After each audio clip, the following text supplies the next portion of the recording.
We are live on Facebook. Sorry, YouTube. Opening, not jitters.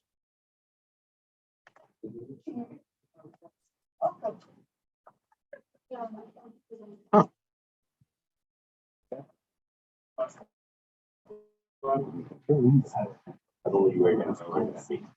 Good Wherever you wish. evening, everyone. We're going to get started shortly.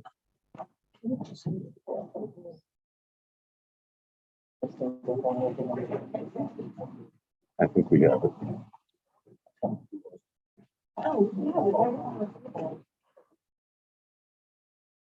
Otherwise, you can look at mine. Yeah.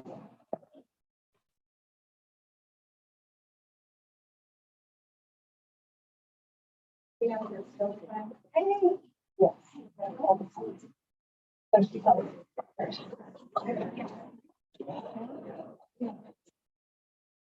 25 minutes for. That's pretty quick. Oh yeah, I'm gonna have the fire community. It's the first time everyone's doing it, so they're doing an award over there too. So I said I want to showcase the both. Show my first deal. Are you going to Greenwood Park with them afterwards? What'd you say? Are you going to Greenwood Park with them afterwards? Yes. Oh, I'm going back to work. that's where I'm meeting them. Oh, Sean? Yeah, Sean, Yeah. She texted me. I said, I gotta go to mine first. I didn't realize that everyone was doing them in person today. So what came about, but I said, I gotta go. So, she is in her office working backup for me there. Smart.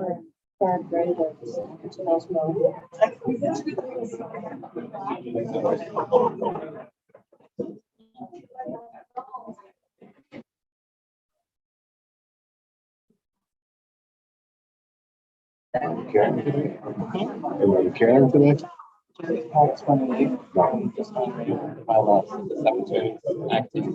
Gotcha. Okay.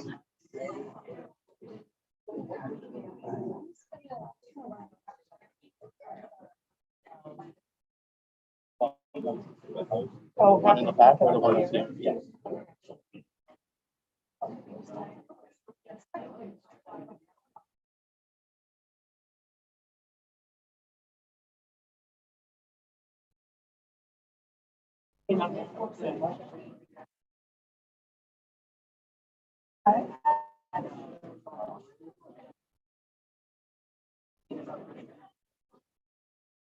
I don't know.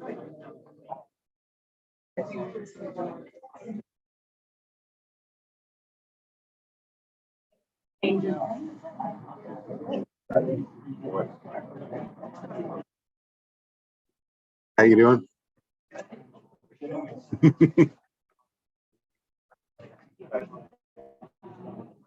Join us virtually. Have board members joined us virtually? Not yet.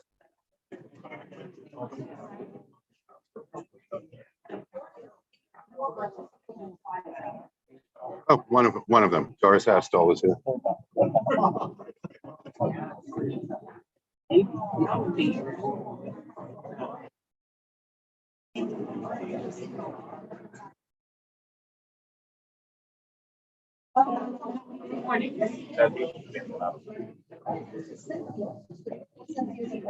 I've been keeping. Okay. Stuff because I don't know every face yet. I believe so. 48.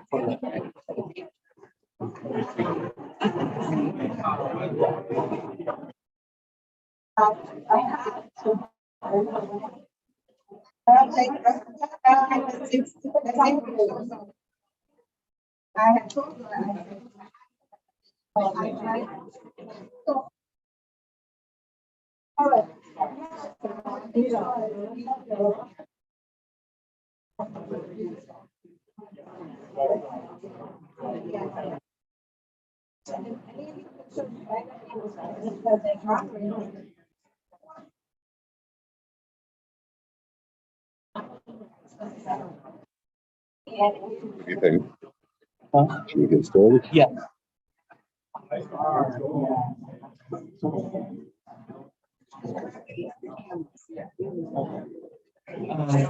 Everyone, we are going to get started. Apologies for interrupting the conversation.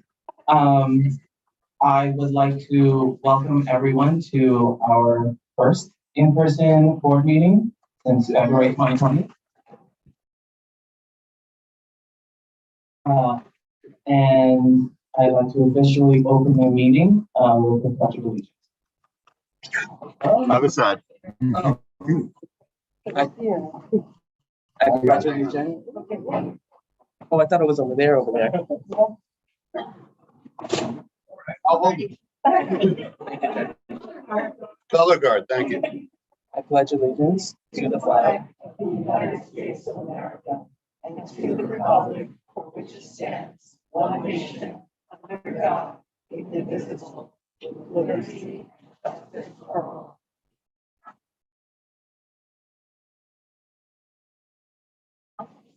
Thank you, everyone. Before I continue with the agenda and the minute, I want to remind folks this is a hybrid meeting, so we do have some board members joining virtually.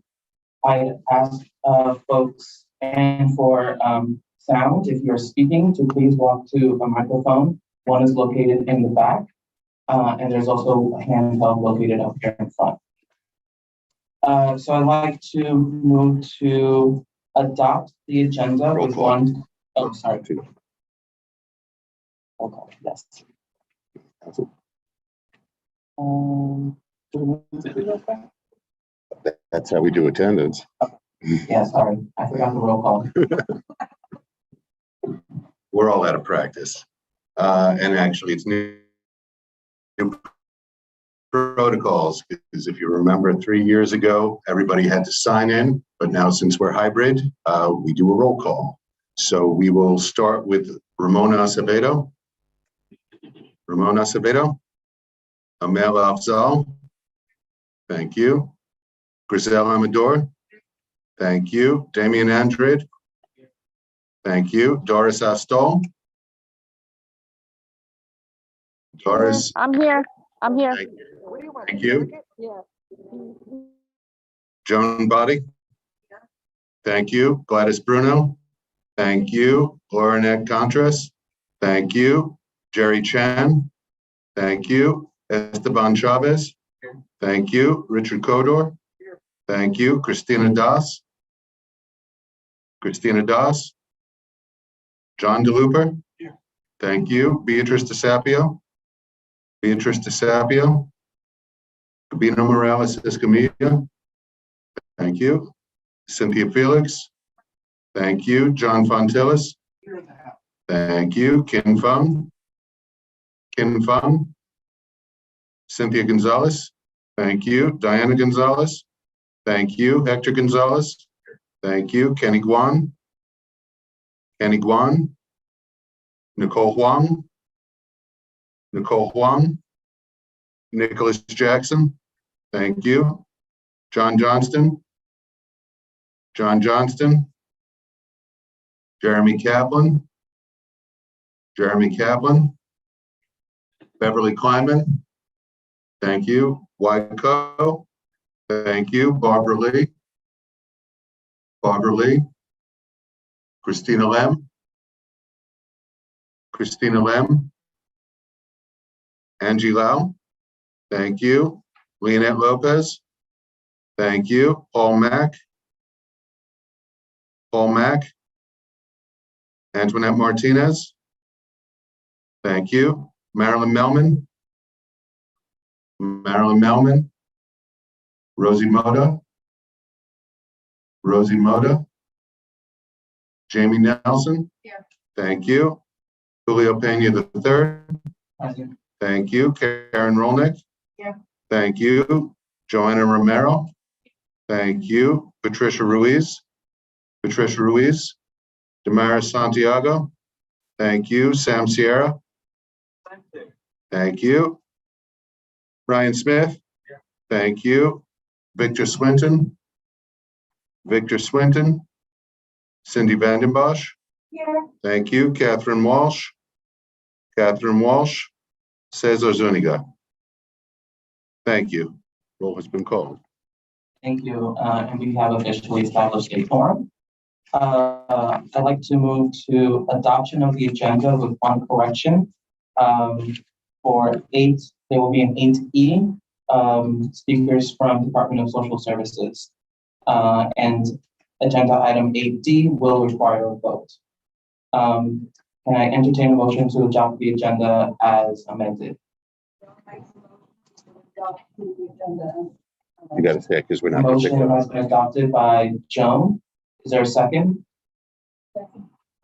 Seconded by Beverly Kleiman. Without objection, I'd like to adopt the agenda unanimously. Seeing and hearing no objection, the agenda has been adopted.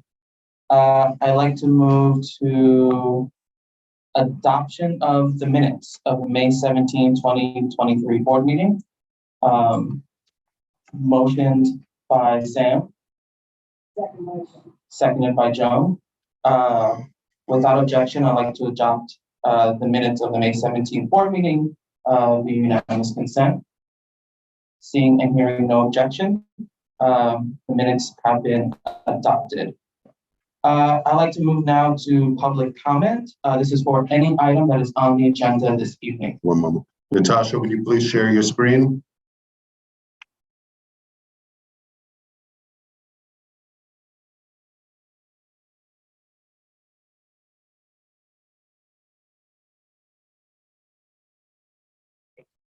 Natasha, can you please share? Moment here. Give me a moment.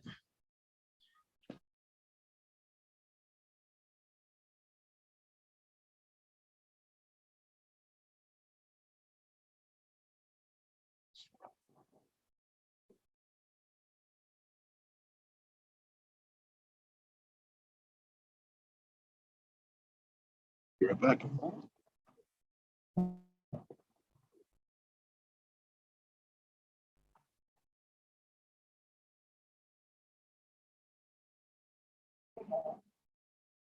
Bear with us 1 second. This is our first hybrid meeting, and the agenda is there on your screen. And this is for members of the public who wish to speak on an item that is on the agenda.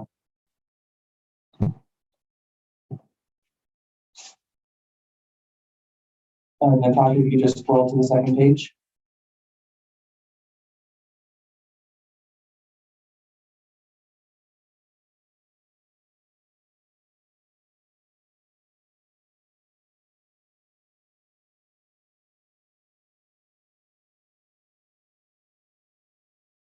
There we go. Are there any members of the public who wish to speak on an item that is on the agenda?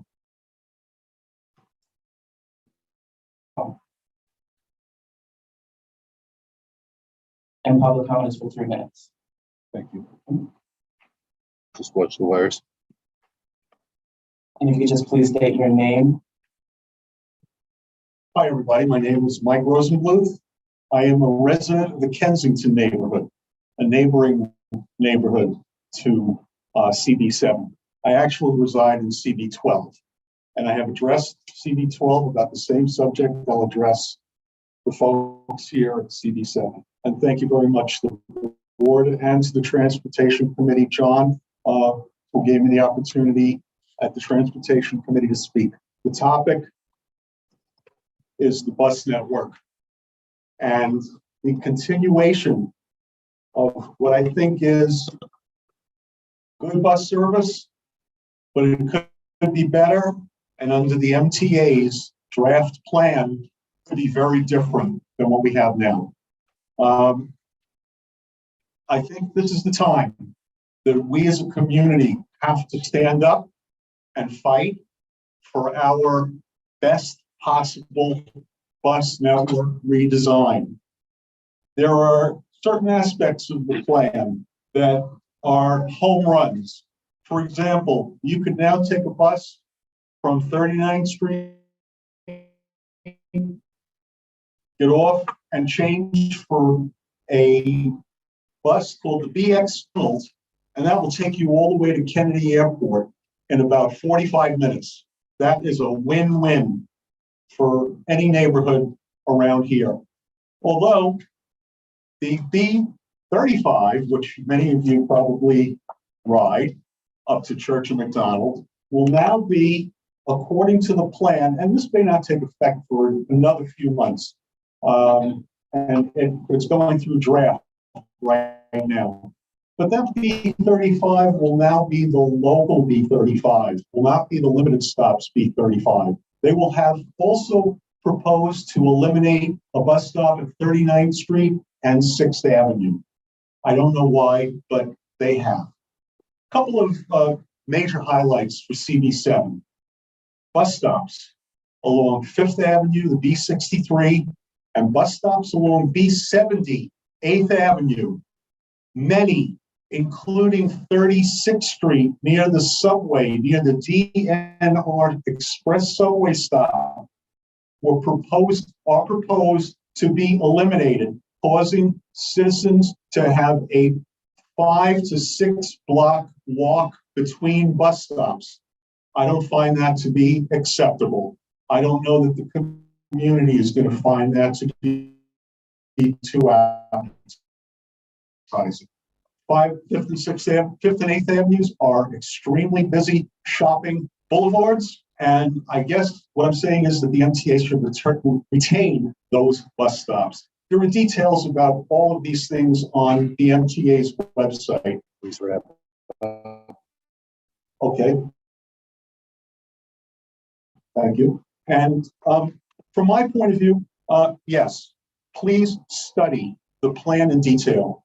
For me, in the Kensington neighborhood, the most egregious thing at this point would be, and for Windsor Terrace folks as well, the B69 being eliminated all the way from Bartle Pritchard Circle, all the way down to Portelli Road. No more B69 service on McDonald Avenue. The other key elimination, and I think this one is probably the worst of all, the B103, which travels all the way to downtown Brooklyn from our neighborhoods, Kensington and Windsor Terrace.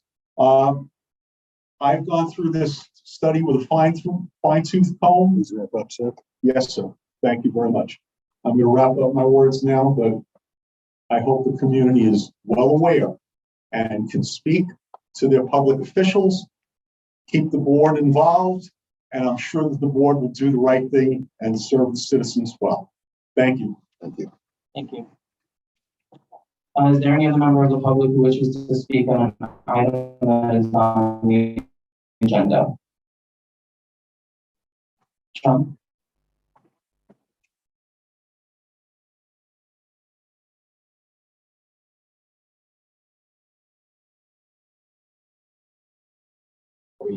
Do I just start talking? Yes, just please state your name. Thank you. I'm John Santor. I live on 56th Street between 4th and 5th. I'm a community member, public member of the Housing Committee and the Waterfront Economic Development Committee. It's very nice to be here, to see everyone again. Appreciate the board's work. I appreciate the time and effort that people volunteer to be part of this board. It's not easy to find the time, and it means a lot. It's had a big impact on the community, so thank you for that. I wanted to briefly comment on the Housing Committee's items, because I think that they're an interesting, they're connected to a broader issue, which is I think it's so important for the board to continually be communicating within committees and between committees and as a board, to establish principles and to make it clear what people believe. It's totally understandable if people don't share the same opinions and beliefs, but I think clarifying opinions and beliefs is really valuable, and clarifying values is really valuable. The Housing Committee has had a couple of presentations recently on community land trusts, and then work for funding for social housing. That was the last one. I think that's what is going to be discussed tonight. I don't want to step on any wires here. This talking in person is really difficult. After Zoom was easier.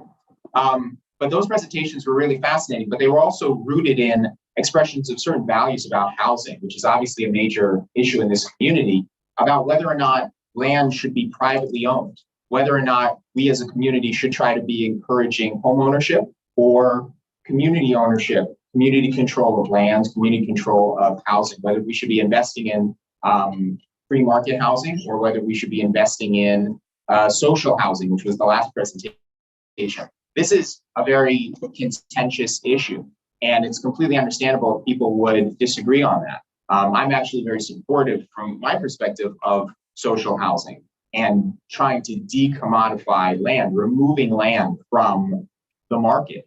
But I understand if people don't agree with that. But I think it's so important for this board and for any community organization to let people talk and to talk about those values, to see if there is overlap, to see if people agree or if they disagree, because only if people are communicating can they, I think, come to a coherent point of view on something as foundational as whether or not people should be owning more private property in the community or whether or not we should actually be discouraging that. So I think I'll come back later, but I just want to encourage that ongoing conversation, not just about specific issues, but about core values that people have. So thank you very much.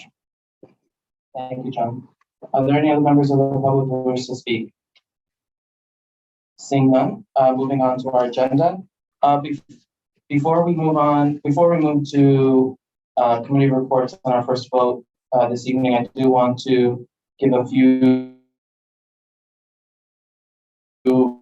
minutes to our commander, to our Captain Suarez. If you just come up, if you wish to say anything, please feel free to do so. Good evening, everyone. Can you hear me? Yep. Yes. I just want to thank Board 7 for having me down here today. A lot of familiar faces. Obviously, I've seen in a few of our community meetings that we had, but you know, with COVID going on, I'll be honest with you, I've been a captain in about 4 different commands since I got promoted over 3 years ago to the rank of captain. And this is my first CB meeting in person. That's good to tell you, because of COVID during the times, we just never had one.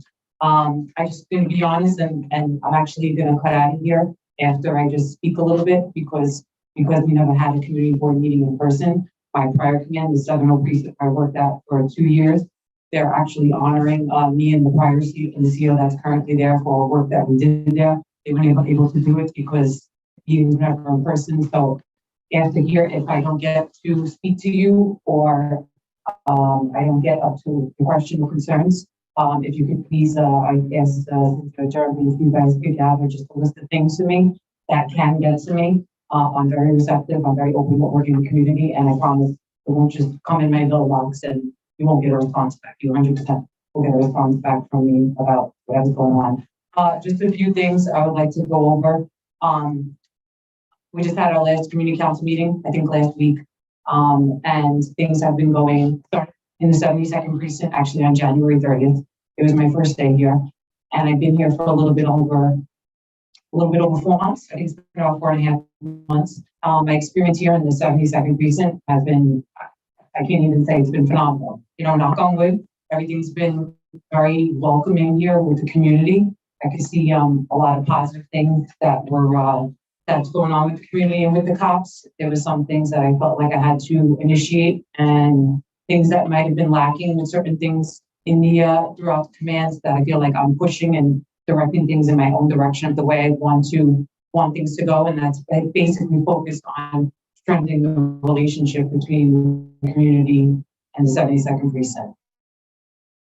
Understanding where I expect my cops to be and what I expect them to be doing out there. That goes from supervisors for myself all the way down to the rank of a police officer, and understanding that whatever I exemplify myself, I expect them to do the same in fostering relationship and getting to know the community as well. I can't just, you guys see me at meetings, but who's actually out there with you guys in the field every day? When I get a call about, oh, something happened over here, I wasn't there most of the time with my cops.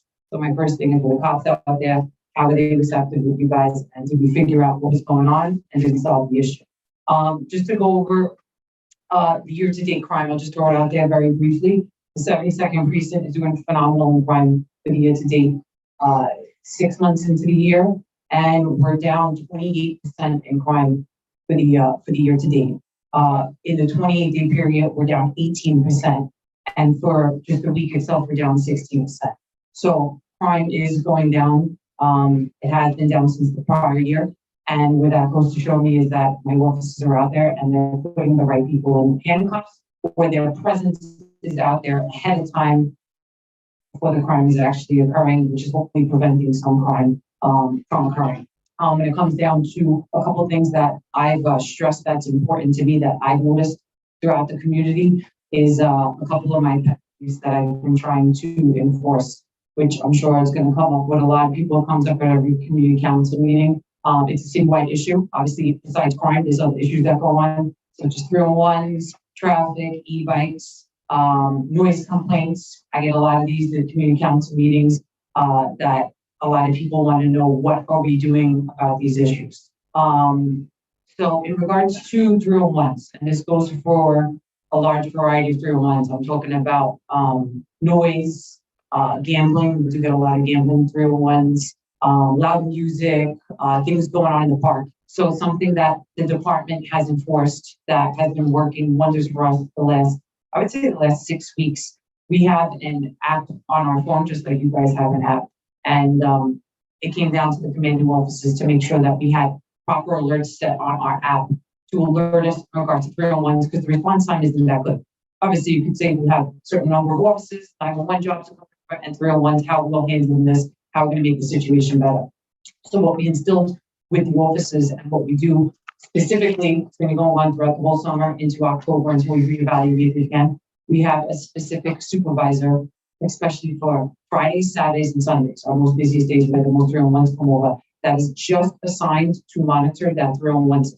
This is for every precinct, not just the 72nd precinct, but I'm just going through it. This supervisor for those 3 days monitors high priority 301s, especially when it comes over like 2 o'clock, 3 o'clock in the morning, loud noise, loud music is going on, park that. And we have a specific couple of cars that are assigned just to address and get to those 301s very quickly, so that the 301s don't turn into you guys staying up all night with your kids and it not being addressed quicker than it should be. Sometimes they issue summonses at these locations. Sometimes, depending on the situation, there's obviously discretion. We give it a warning and admonish, and we keep on going. But in regards to handling it, it's been doing wonders for the 301 system. And a couple of complaints that were coming in prior to this about slow response time have now slowed down. So it seems like to me that it's progressively working in the right direction. So it's going to be going on all throughout our summer. And I instilled in my offices, supervisors underneath me, that the same alerts that I'm getting on my phone, I need them to get. Because if I'm not at work and they're at work on the day, then what is it good if I'm just getting the alerts and communicating with them? So this goes for the supervisors underneath me as well as the cops that are in their sectors. They have these alerts that are on their phone that are popping up so that everyone in the precinct is on the same page. Better response time equals more of a happier community, right? That's how it goes, because all the 301s just keep coming. So in regards to that, that's something that we've been targeting and focusing on, especially for the summer. Everyone's out of school. There's more kids hanging out. There's going to be more noise, clubs open, things like that. That's the way we're trying to address that. In regards to traffic, another issue that constantly comes up, which is a citywide issue. Traffic's a problem. You know, I park my car in front of the 72nd precinct today, and I have to look both ways to make sure I don't get struck by a bicycle if I put my head down really quick, because the bike lane's right there, which is fine. And I'm okay with the bike lanes, but unfortunately, sometimes these bicyclists are traveling way too fast, mopeds, e-bikes, and I get a lot of questions at my meetings about what bikes are allowed in the streets and what aren't. I'll be honest with you, there's a very wide scale of if it's two-wheel, if it's three-wheel, how fast it goes, if it's powered by wheels, if it's powered by electric, if it's powered by gas, and every single one of them has a different rule. So what I basically try to enforce, since it's a very confusing time with all these bike situations, that if the bikes are going the wrong way, one of my biggest pet peeves is they cut up and they're cutting down the one-way street. They're flying up, coming up the one way. Or late at night, I drive home, I go towards Staten Island, and they're just blowing through the lights. And I'm sure everyone knows, or some people do know. I think about 2 or 3 weeks ago on a weekend, that was the middle of the night. There was 2 people on one of the e-bikes. They were blown through the red lights. The car had the right of way, T-boned, and someone unfortunately ended up passing away from that incident. We don't want things like this to happen, especially when I see children on these bikes riding around with adults. It's not allowed, it's not safe. Something has to be done, and this is what I try to instill to my officers and get them to address. If the bikes aren't legally registered, I tell them we have to take them away. We have to take them away and we hold them until they can provide proper registration. We have 10 e-bike stores in the 72nd precinct. They're all spread out in the different sectors. I personally have our crime prevention officers, including my special operations team, going out and doing inspections at these stores to make sure they're properly selling the bikes the correct way, that they're not taking off the sidewalk and they're just putting them on display for everyone to buy. Unfortunately, you know how that goes, everyone's buying them because it's the quickest way to get around, but we are doing our inspections at the e-bike stores that are here in the 72nd precinct. Just in the 28-day period, we've taken 25 bikes of the e-bikes and mopeds off on the street. And for a 56-day period, we've taken 34 of these e-bikes off the street. When it comes down to summonses, for a 28-day period, 132 summonses have been written to these e-bikes and mopeds, and 80 of them are red lights. Because like I say, I relay the message that red lights equals death. And we're trying to prevent anyone from being killed or a pedestrian walking by being struck from these e-bikes as well. In the 56-day period, they've written 230. Just wrap it up. Oh, okay. Thank you so much. 168 red lights. But my main point of thing is like I'm trying to relay is that 301's traffic. Those are things that I feel like the community feels like are unheard of because we always focus on the 911 calls, the crime that's going on. So we are on top of it. We are trying to do our best to address the 301's traffic, e-bikes. If there's any, I'm gonna wrap it up. Like I said, if there's any other questions that are related to this, anything else that's going on within the precinct that you would like to get to me, if you could please get it to Cynthia or Jeremy or anyone in the community board, they can type up a few things, get it to me, and I will 100% get a response back to you. Thank you guys for having me.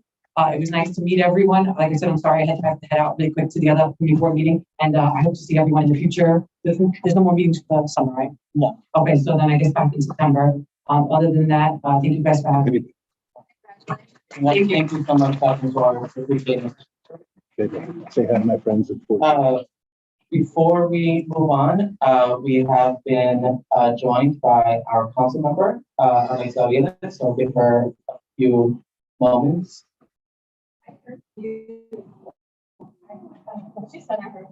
If you can be brief, I would love that. We do have a lengthy agenda. Yes, yes. And am I looking in the right place? Last time I was standing in front of the camera. Hello, everyone. Good to see you. Happy last meeting. For those of you who I have not met, I'm Councilmember Alexa Aviles, proud representative of the district. Obviously, there are tons to report, and I know you're going to cover a lot of stuff. We are in the middle of budget negotiations. In some ways, things are stuck, but I will tell you, it is not looking good in terms of the pain of many, many cuts across many agencies, a lot of vacancies, and impasses, cuts to schools, cuts to libraries, cuts to parks. So we are in those throes. I've been talking to a lot of schools. Obviously, it's a major concern, right? How they're doing to make sure they have the tools that they need, to make sure teachers are not getting excess if we have a repeat of what we had last year. It's a mixed bag. But there's still pain that our school institutions are going to feel. So we will keep you posted. We have to wrap up this budget by the 30th. So there are long, long nights and many, many discussions to be had. So happy to answer any questions. The budget process is a fascinating one. I have learned a great deal. It is opaque and impossible, but we are grinding it out for sure. Some quick legislative highlights.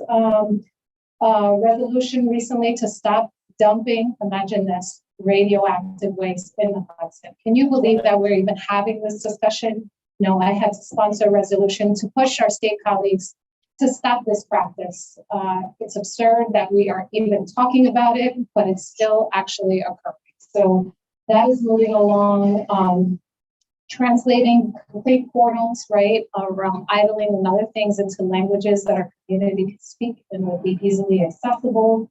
So doing a lot of things still that feel very basic, that our city still continues to struggle with fundamentally. So a lot of those kinds of things. I want to bring your attention to June 29th. There will be a hearing on the Economic Development Committee around industrial plants. So there is a proposal on the table for the industrial manufacturing zones.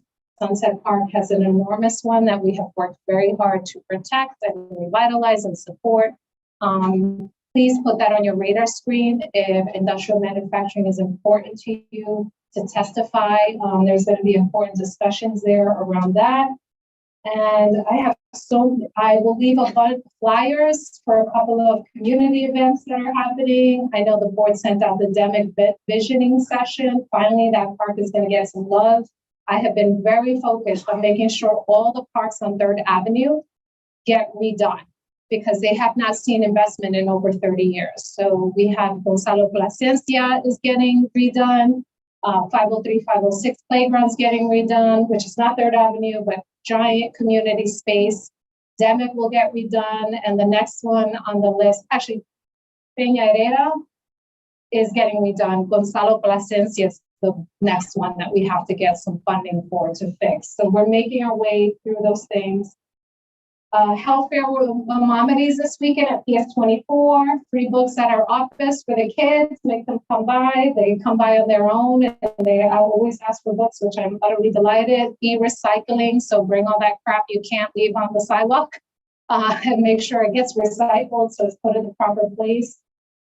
Early voting, obviously, and the primaries are coming up, so please encourage your residents to please participate. And lastly, because I said I would keep it quick, although I could keep going, our office is launching a community land use principle project. I've talked to some of you about this before. What we'd like to do is to develop kind of a community framework around land use issues that we can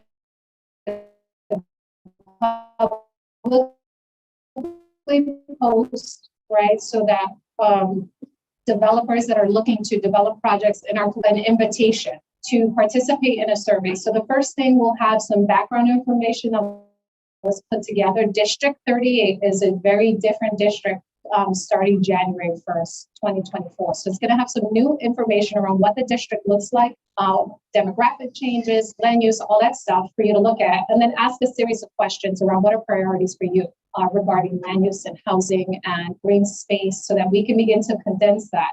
The hope is that we will get feedback from you all, and then come September, we'll just start doing like debrief sessions around what we see. And with the hope of creating a principle document that will be a public document that we can say we stand by these principles. So if you want to rezone in our community, you need to look at this and you need to use that lens through which you're going to approach our neighborhood. Obviously, every rezoning is different and has a lot of different considerations, but I thought it was really important, and we've done a lot of work on rezonings, right? To have a standard principle guiding document that we could say, we stand by this and we will deal with the unique circumstances of each. But we know fundamentally, if you come here and you say, I want you to rezone and I'm going to give you 10 market rate, 10 affordable units, and I take away 175 market rate, that's a non-starter. Because we want to protect our tenants here. So I look forward to your participation on that. Please contact our office. We are here running around and we appreciate you. Thank you for your service all year long. Have a good summer. I think you'll probably be working this summer too, because I'm sure Julio got a lot up his sleeve. Thank you so much. Good to see you. And I'm giving you back the agenda. Thank you. And y'all know where to reach me. I'm happy to answer anything. Thank you. So moving on to our agenda, the first item is a vote on a resolution that authorizes this board to have virtual attendance during extenuating circumstances for board members. It is in your packet this evening, and you should have also received an email about the resolution. It essentially grants board members joining virtually to vote and participate in meetings. They, however, because of state law, do not count towards quorum. So quorum must be met by those attending in person. And it also establishes procedures for how board members can join, participate, when they need to require notice of extenuating circumstances. And I believe that covers most of it. Are there any questions on the resolution authorizing video conference for board members? Cynthia and then Diana, if you could just please use the microphone.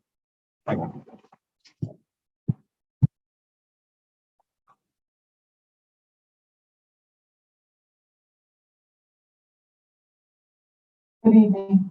Would you please clarify why a person who is a board member that is on a video conference because of extenuating circumstances would not be counted as part of quorum? Sure. When the New York State Legislature amended the open meetings law, I believe last session, the requirement was that members of public bodies can join meetings and participate, but the quorum requirement must be met by those attending in person. Are you saying the state decided this? Correct, the New York State Legislature, when they amended the open meetings law. I can't speak to a rationale, only that those attending in person count towards quorum. And those attending virtually participate in the meeting, can vote in the meeting, but do not count towards quorum. I just want to add. All right. No, yes, we're gonna insist, thank you. I just want to say that since the lockdown and since we have been video conferencing our meetings, our committees, because I'm not sure that this, counts committee members, they have extenuating circumstances. We've never seen as many people participate, both from the board as evidence, usually it's standing room here, and tonight is not. So people have, and I understand it's a state rule and whatever, but I just want to make the point that since we have been video conferencing both committees and at board meetings, we have had outstanding, superb attendance, which I don't expect to see going further. Thank you, Cynthia. Diana? Yeah, how are we defining extenuating circumstances? It's like, 'cause I'm tired of an extenuating circumstance, and who is the judge of what is a good enough excuse? So that's an excellent question. Extenuating circumstances, according to the legislature, is defined by illness, caregiving of a family member, and any other emergent circumstance. Do you want me to read the language here? Yes, please. Okay, so the purposes of these procedures, the term extraordinary circumstances includes disability, illness, caregiving responsibility, or any other significant or unexpected factor or event which precludes the member's physical attendance. And then thank you, Cindy. And then to answer your second part of your question, right now it is at the chairperson's discretion. Once this resolution is passed, it is either the chairperson or their designee. So I can assign someone who would determine if there's an extenuating circumstance. And just also to point out, if a board member requests to participate via video conference for extenuating circumstances, my assumption is that we are taking a board member for their word that they need to participate because of that circumstance. Thank you. Are there any other questions? I see Antoinette and then Jeremy. Oh, thank you.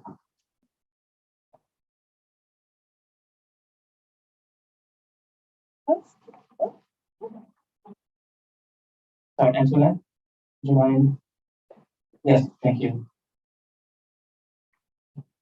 Hi, just to confirm, is this for committee meeting or only the monthly board meeting? So this would apply to all meetings of the board, so committee meetings and monthly board meetings. Jeremy? So I just want to echo, I completely agree with what Cynthia said around that this is an accessibility issue and the importance of virtual meetings. So I agree with this resolution. I'm just curious if anywhere in this resolution does this mean essentially that we would have a complete hybrid, or is there still a possibility based off of the chair and also the chairs to hold, again, just Zoom meetings?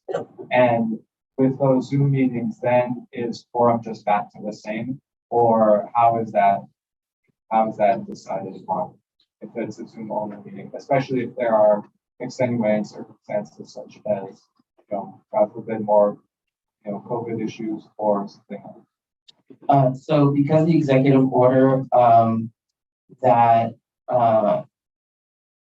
that stated that there was a health emergency expired and the mayor has not renewed it, all video conference meetings, so only meetings that are virtual, are no longer allowed. So any meeting held must be in person. If a board member states that they have an extenuating circumstance and joins virtually, that is when it becomes a hybrid meeting. But for committees as well, those attending in person count towards quorum, and those attending virtually can participate and vote in meetings. And I absolutely hear your point about this being an accessibility issue. And I would encourage folks to reach out to their state elected officials if they have, if they'd like this law to be amended. And I saw Jerry Chan with that hand up.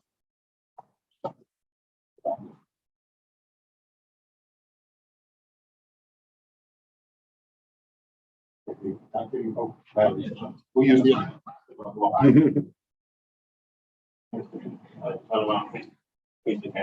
No, in phase 4.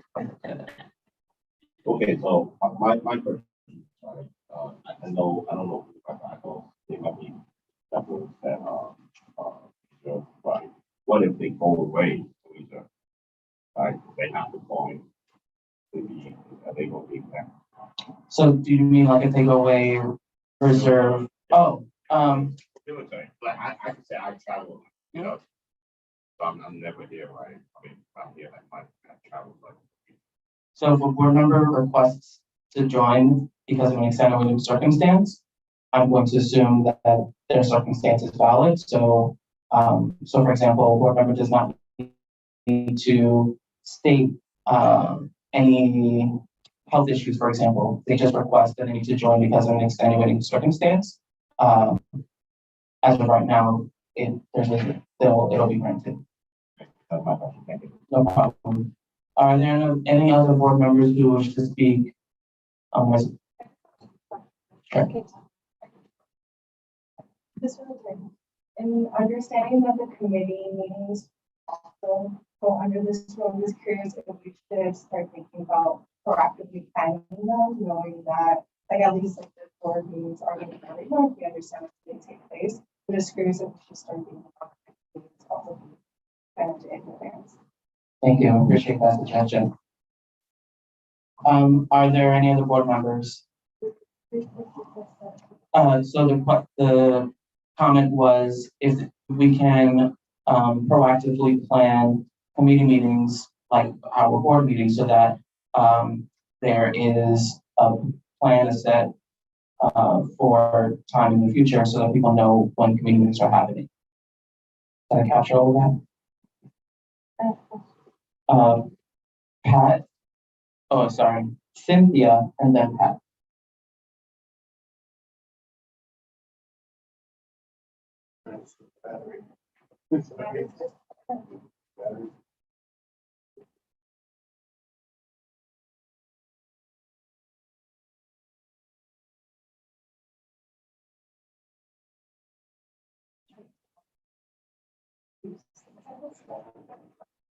Okay, so question, are there any exceptions or allowances? For example, a couple of weeks ago, we had a Canadian fire.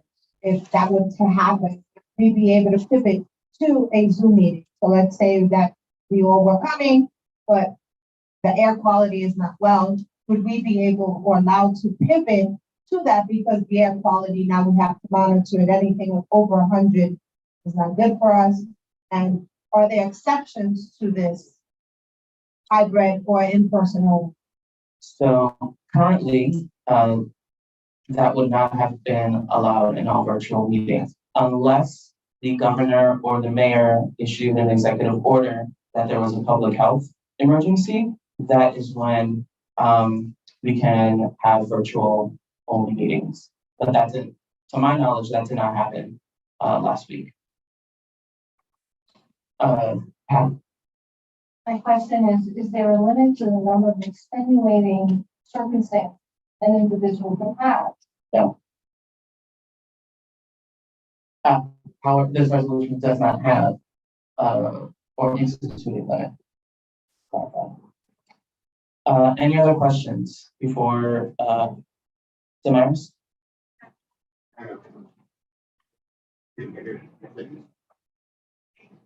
I'm probably just going to repeat everything that was just said, so I could completely understand.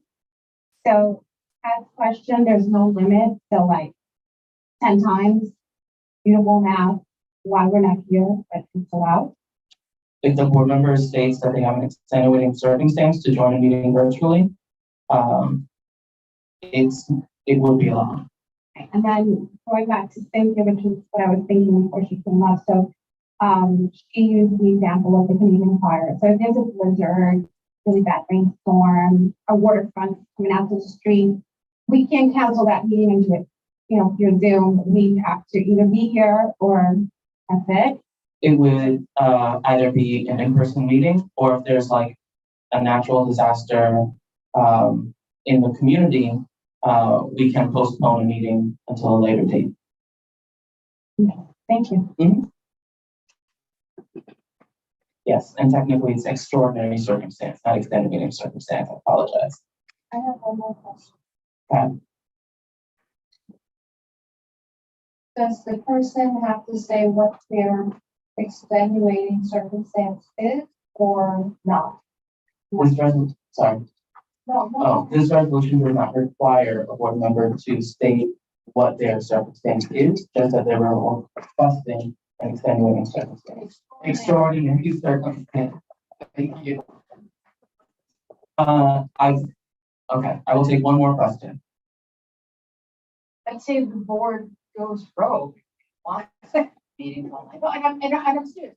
Who's going to enforce it? Like, what are the actual practical outcomes? So, in order to comply with the open meetings law, members of the board must appear in person for a quorum.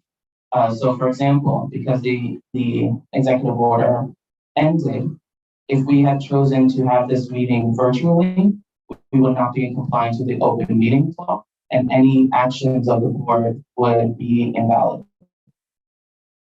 But does anything we do actually carry I would say yes. enforceable weight? I don't know if I can answer that question. I'm just trying to be practical in the application of what the law, you're quoting open meetings. I'm not sure with that. Is there a highlight or, is there a quick version of that? You can tell us what that is. It is in the member handbook, so some information on the open meetings law. And basically it just outlines what a public body needs to do to comply with the open meetings law. This is for access. Yeah, correct. And theoretically, having everything hybrid could be actually far more accessible to the public. So I don't mean to put you on the spot, but I also want to be like practical and helpful. No, I agree. No, I agree. This does not preclude hybrid or virtual participation. It does just require what we need to do as a public body to comply with the requirements. So Doris Sasto. Okay, Doris, Yes. you have your hand raised. Oh, no, I didn't, but I do have a concern about the hybrid meetings and not having a vote count. So your vote would count. It just you would not This, count towards quorum. okay, great. I just wanted to make sure I had that clear in my mind. Thank you.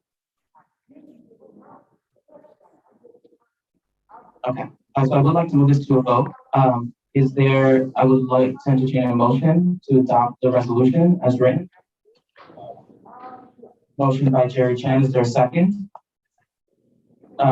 Seconded by Damian Andrade. I would like to do this by a raised hands vote. So all those in favor of adopting the motion, please raise your hand.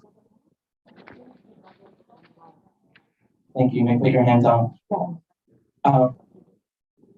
Not yet, until the resolution is passed. All those opposed, please raise your hand. Hang on, leave your hands up. I have Wyco, Cynthia Gonzalez, and Joanna Romero. Thank you. You may put your hands down. The motion has been adopted.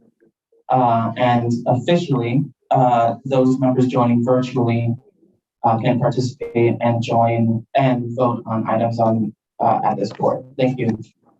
Great. In regards to we're here in person, or we can be outside, regular at-large members that can't be here. Are they being told that they can participate via Zoom? So the open meetings law is only for board members. So members of the public can participate in the meeting in person. So in other words, we're going backwards. We're gonna go back to pre-COVID, where people couldn't come because of their extraordinary circumstance, being a single mom, working late, whatever the case may be. So now we're gonna do this, which means we're gonna hear from the community how they're not able to participate. That is unbelievable, and you can quote me on that. Thank you. I do want to move on to the agenda because we have a very lengthy. So Yes, no, but about the abstentions. I'm technically not required to call for abstentions. If someone wished to abstain, they could have stated so. Antoinette? Sorry. Not to drag this out, but I think the point that Pat made was really important, and I think it's something that we didn't realize before the vote. So just to clarify, the public will no longer be able to participate in meetings via Zoom. That's only for board members. That's correct. They may watch the, so currently we are not the virtual meeting. So for example, the board member joining virtually, it is a Zoom meeting and not a webinar. We have not perfected our technology in terms of members of the public, but that will be changing in the future. If a committee would like to continue to institute using Zoom for their committee meetings, would that be? As long as the quorum is met for those attending in person. Correct. But that doesn't, it would be helpful if the executive committee has a meeting with committee chairs, just to make sure that we're all on the same page, because I just scheduled a meeting for next week that's going to be held virtually because there's no meeting room available. And I didn't even know that this was being instituted. And then another thing that would be helpful is what if the committee chair has an extraordinary circumstance? What would happen in that case for the committee meeting? I think clarification around that would be helpful. Thank you, Antonetta. We'll do that this summer. I do want to move. Sure. to clarify. It was either vote hybrid or all in person, correct? It was never an option to do this, right? Do you mean for, The resolution we just passed was hybrid. If we didn't vote for that, we would have to be in person, everybody, 100% with no circumstances allowed, correct? correct, Okay. last comment, please. In terms of allowing public participation remotely, is there anything that volunteer board members can do to help facilitate making that possible? Yes, and I would encourage folks to reach out. Thank you. So moving on to our first committee report, which we will require a vote, is the Parks Committee. Is Victor? Victor should be up there. Good evening. Good evening. Can you hear me? Yes, loud and clear. First I want to say I'm sorry I can't be there. I had a death in the family and I had to travel to South Carolina. So I'm talking to you from South Carolina. So with the meeting that we had on May 30th, we had two things on the agenda from Parks. Update on renovation of Sunset Park basketball court, and the update from Parks and Recreation of design of Greenwood Playground handboard reconstruction. Just to go through quickly some of the stuff that we don't need a vote, because I think it's important that I talk about it. Sunset Park basketball courts.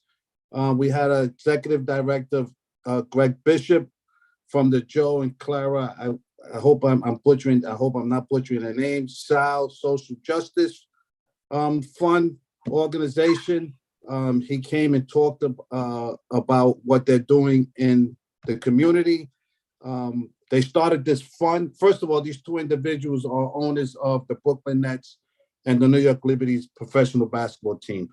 They started this fund after the murder of George Floyd to kind of focus on economic mobility and racial justice. They are investing $50 million in Brooklyn over the next 10 years.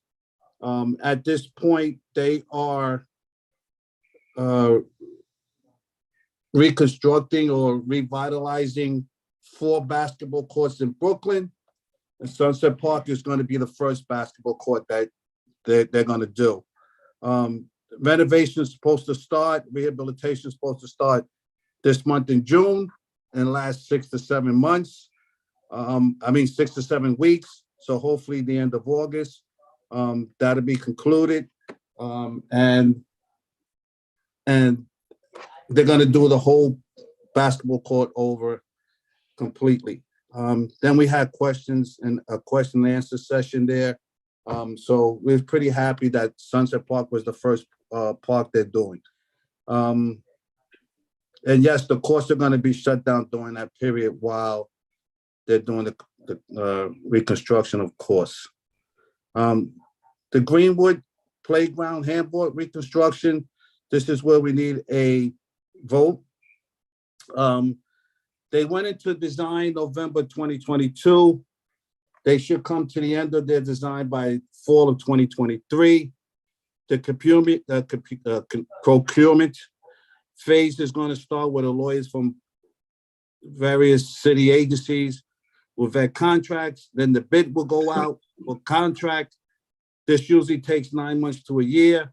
And then the construction should start in fall of 2024.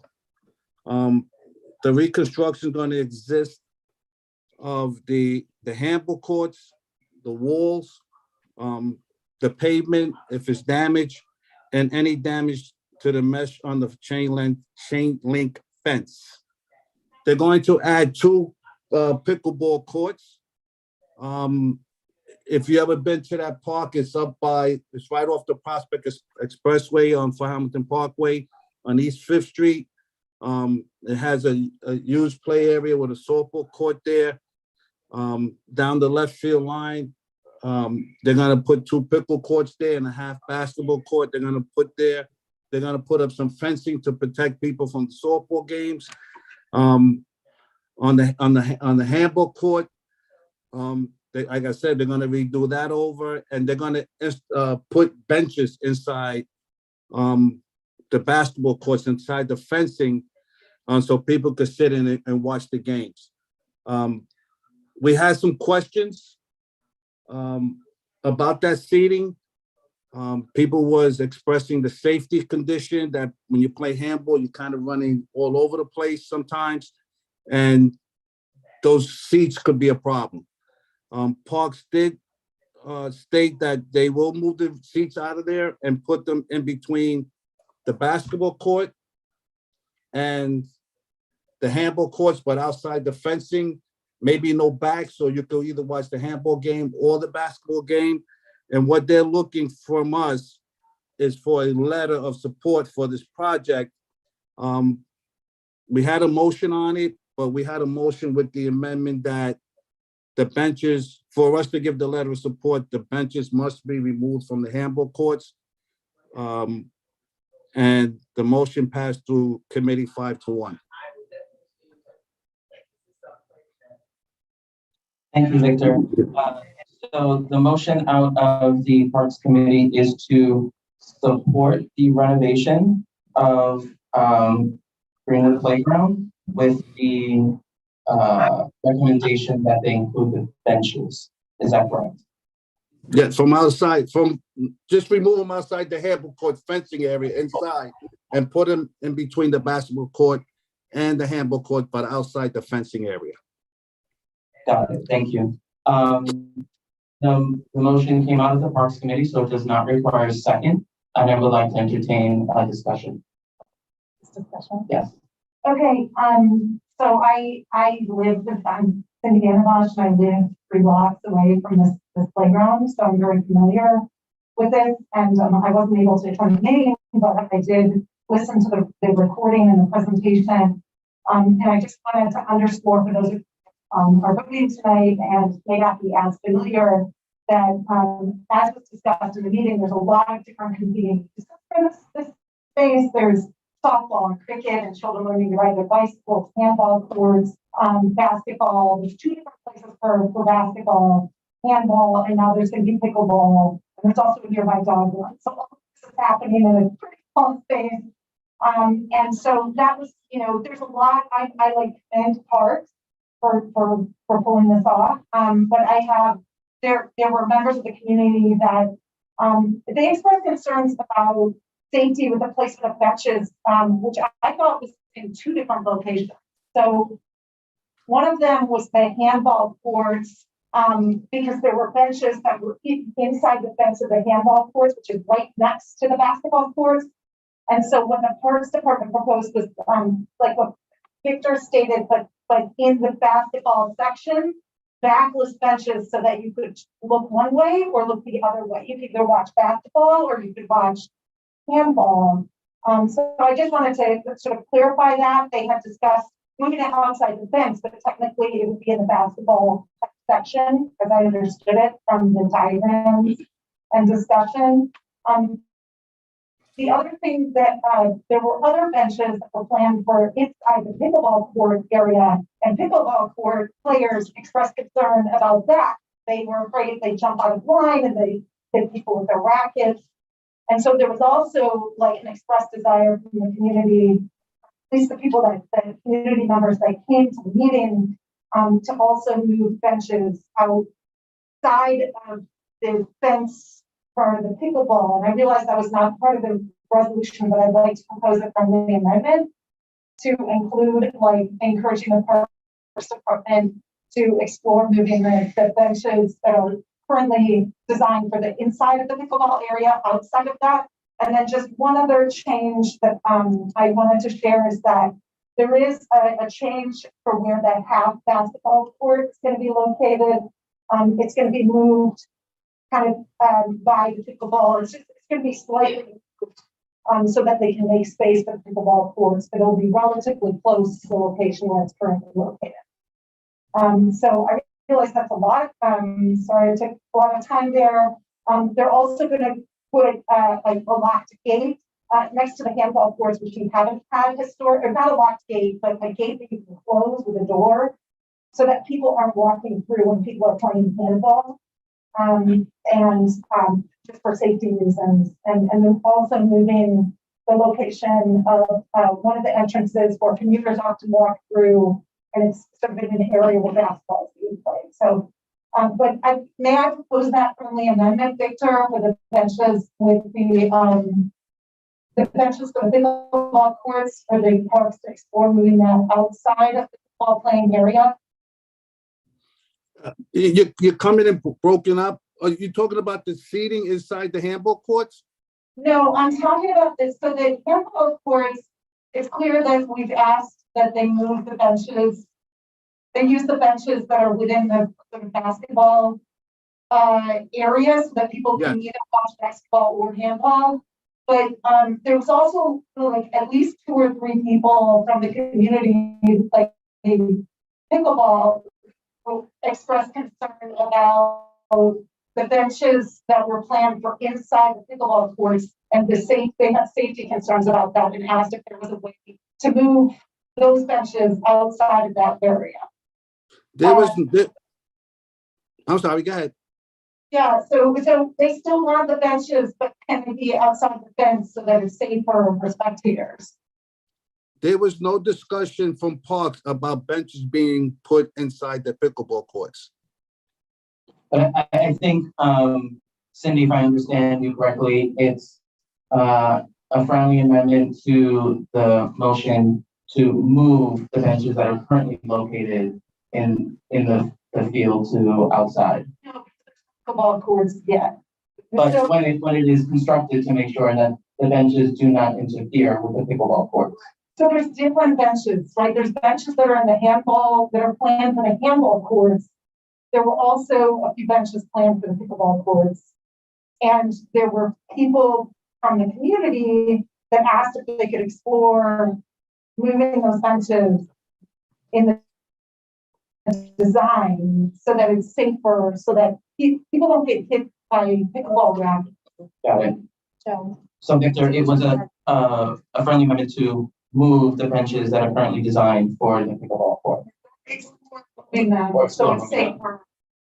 Yeah. So Victor has to decide whether. The motion made because Fox said that was the final.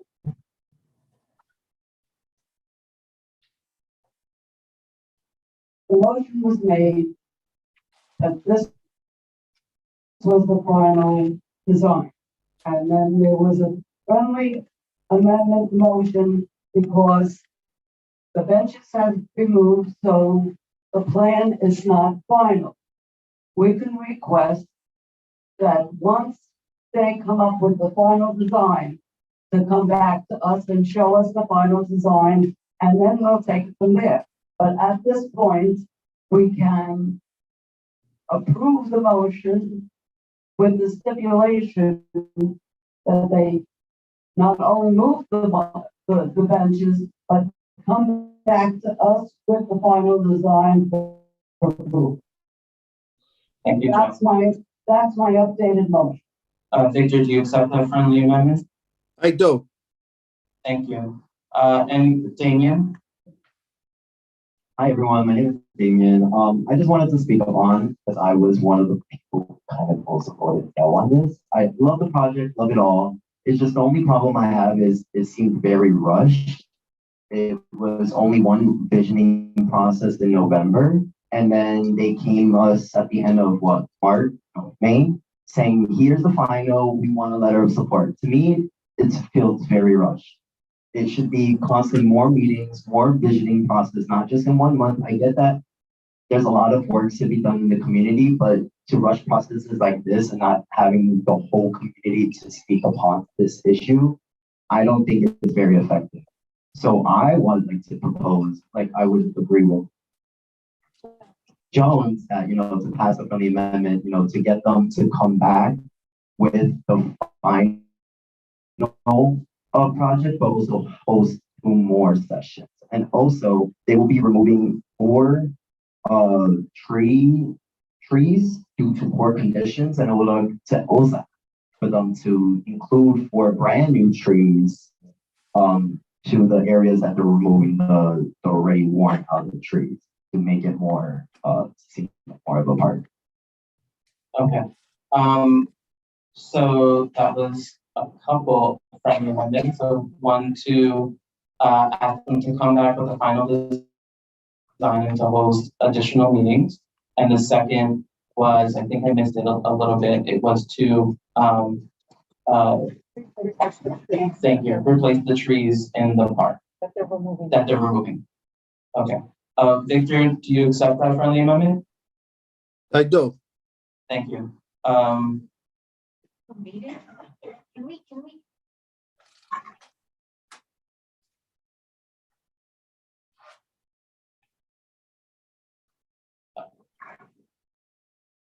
Jerry? Yes. I'm like having a brain fart today. Jerry and then Karen. Business flow from Canada. Canada. Hey, oh, no, I also want to add something to it. So I did talk to the community. They have concerns like way design, way thinking, but they left out the Asian community, right? And as you guys know, the Asian community spend a lot of time playing volleyball. The only volleyball court we have right now, 66th Street in the area, right? There's no other place for them to play volleyball. Right, so in order for us to build a basketball court, pickleball court, we need to consider a volleyball court. Either we ask the park department to allow the conversion, right, from basketball court to volleyball court, from pickleball court to volleyball court, right?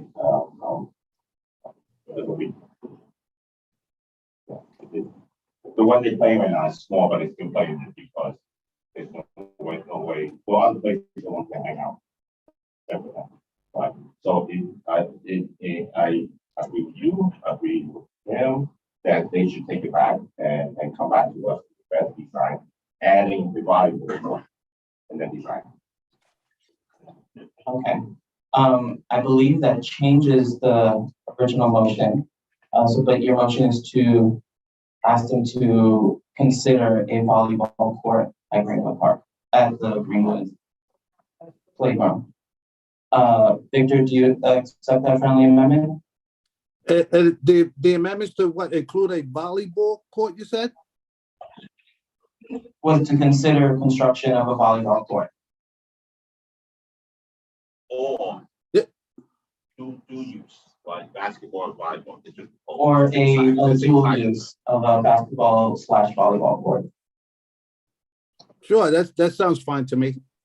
Okay. Gavino?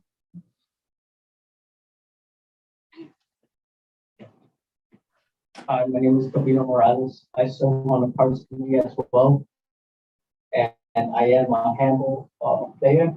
So I can speak on for the fences being on both sides and not being inside the handball courts to prevent people from being injured. And so sometimes we play around and we sometimes go outside the court areas. So it's going to be a good thing that we have those benches outside of the handball courts. And I do support my fellow board members as well. So we can come back with that idea where we have to finalize envisioning of what the park is going to look like, including the volleyball courts as well. Thank you, Gavino. Cindy? I just have a question. Volleyball was something that was brought up in the community process, like the community design. Because the focus of this is obviously the handball courts have not been like fixed or we haven't had new handball courts for falling apart in decades.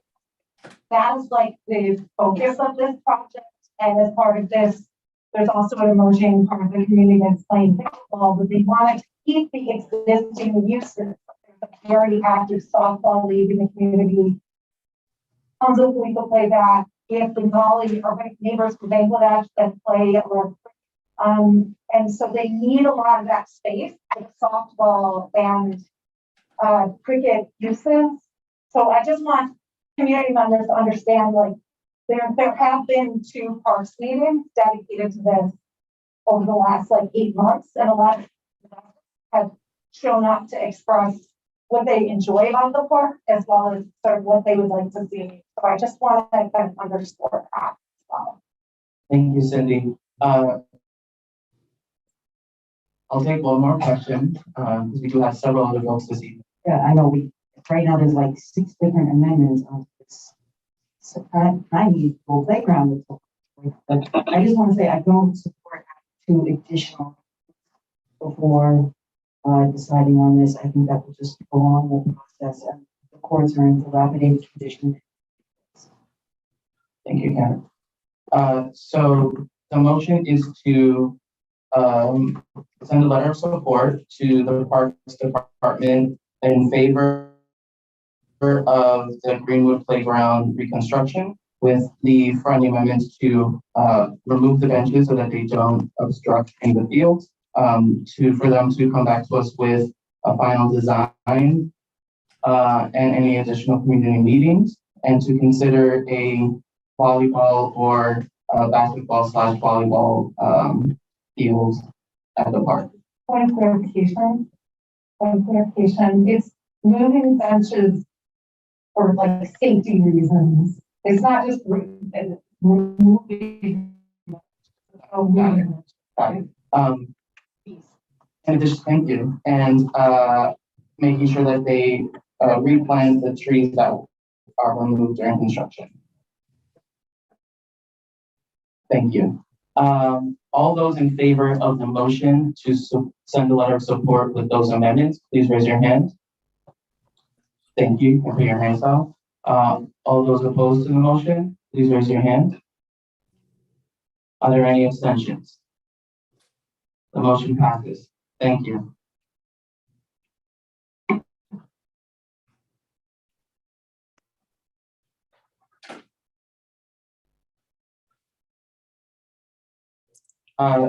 Thank you, Parks Committee, and thank you, Victor.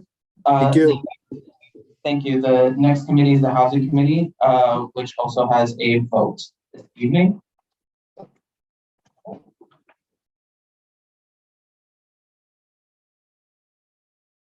Hi, everyone.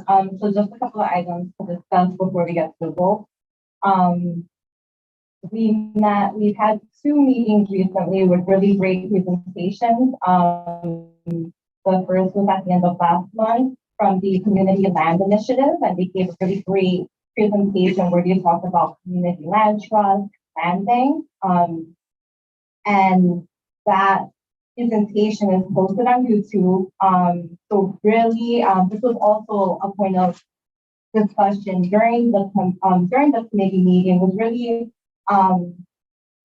Was really just how great it was that these meetings were available virtually and are uploaded on YouTube and are accessible to all board members. So really want to make sure that you're taking the time. The presentation was about 15, 20 minutes. If you want to watch a little bit longer to hear the conversation and the questions, which is really great, really encourage you take the time to do that. We also had a meeting on June 1st with a presentation from the Community Service Society. John Tensor talked a little bit about this at the beginning of the meeting, but that was really great. Another really great conversation about pathways to social housing and the economics behind that. And again, as John had mentioned, maybe that's not something that everyone is on the same footing on, but the committee did feel that it was important for board members to understand sort of that side or that angle of the conversation, especially as decisions on housing policy are being brought forth to the board. So really encourage you, if you weren't able to attend the meeting, to take a couple of minutes to tune into YouTube. We did circulate those links to everyone, and I can jot down a note to recirculate.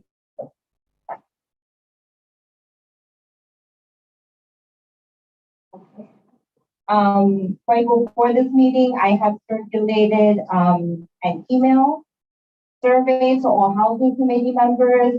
We're going to be meeting next month to talk about, have a priority setting meeting about future agenda items that we would like to discuss. So you either had received that email right before this meeting or you'll receive it tomorrow. So please be on the lookout for that.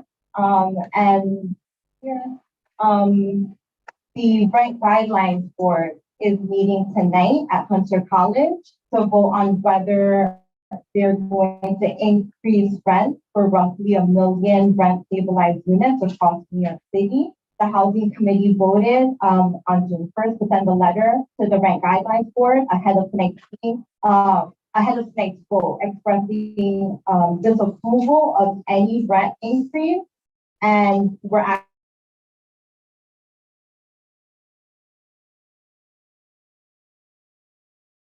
actually in favor of a rent decrease. So thank you to Jeremy for helping to get that letter sent to the mayor's office. So for tonight, because this meeting is, we couldn't have a vote ahead of the vote for the Rent Guidelines Board. We're hoping to vote tonight for a letter of support from the full board for rent freeze on the current rental rates for New York City rent stabilized apartments. So even though the Housing Committee sent the letter on behalf of the Housing Committee, we'd like to send one from the full board. So rates for New York City rent stabilized apartments. Thank you. And I believe, Anthony, you clarified this, but the letter was sent for the from the Housing Committee pending full vote this evening. So whatever happens after this vote this evening, we'll send a second subsequent letter to the Rent Guidelines Board. So the motion from the Housing Committee is to ask the Rent Guidelines Board to institute a rent freeze for rent stabilized units across the city, and the committee is in favor of reducing the rents for rent regulated units. Is there discussion on the motion out of the Housing Committee? Seeing none, I would like to move this to a vote. All those in favor of the resolution out of the Housing Committee to institute a hiring freeze, please indicate. Rent freeze. What did I say? Okay. Okay. All those in favor of a hiring of a rent freeze, please indicate by raising your hand.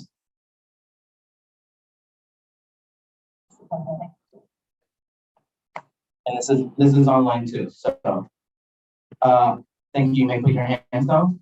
All those opposed, please indicate by raising your hand. Please keep your hands up. Karen and Marilyn Melman.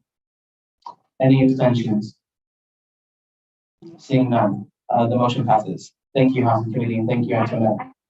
If I may, very quick question. Sure. In reference to the survey that you said you circulated to the Housing Committee, is that something that the Executive Committee could see, or is it just the House?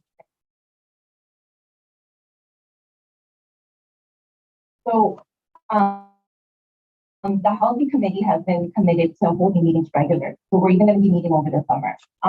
So we put together a survey of a number of different topics that members have really expressed interest in. And, you know, because we don't have enough time in one meeting, what we're going to do next week is sort of have a priority setting meeting where everyone receives a survey where they can sort of rate which topic, even though all the topics are very important, they'll just rate which ones they feel which should be prioritized, and then we'll have an open conversation about which meetings we should have moving forward. The survey was circulated to the Housing Committee members so that they would be able to, you know, because they're the Housing Committee, they would have first dibs on that conversation, but I'm happy to circulate it to the full board after we receive responses from the Housing Committee, as those are anonymous.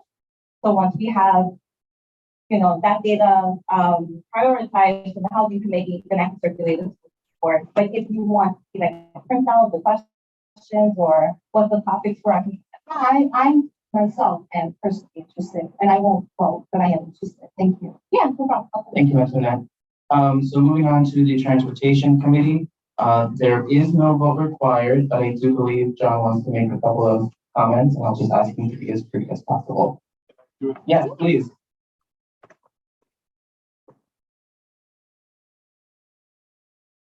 All right. In the interest of brevity, I'll try to go real fast. We did have a meeting on June 8th about the MTA bus redesign as well as some accessibility updates. The bus design, as you heard during the public comment, is going to have a lot of changes, removals of some stops, and also relocation of some existing stops and some routes.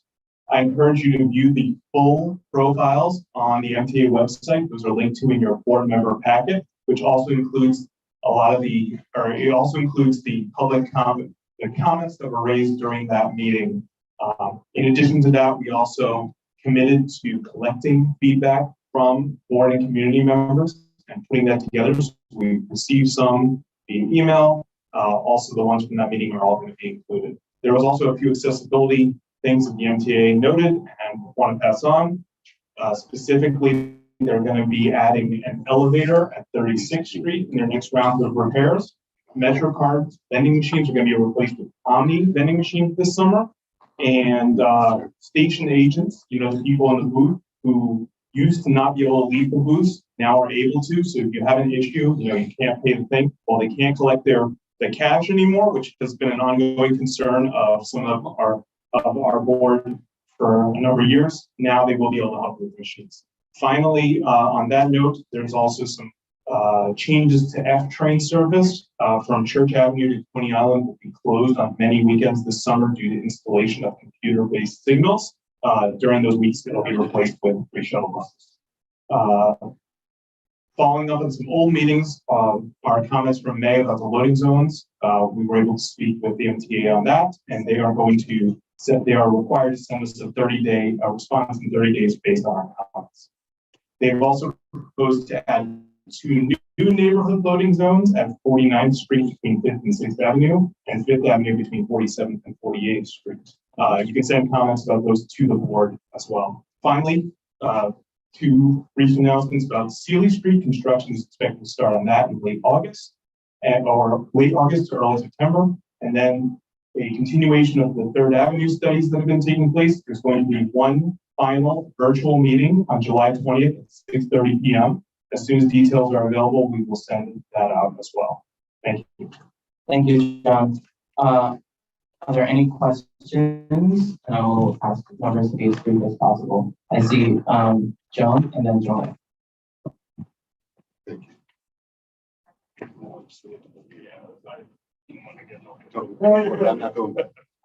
Sealy Street, right on Southwest.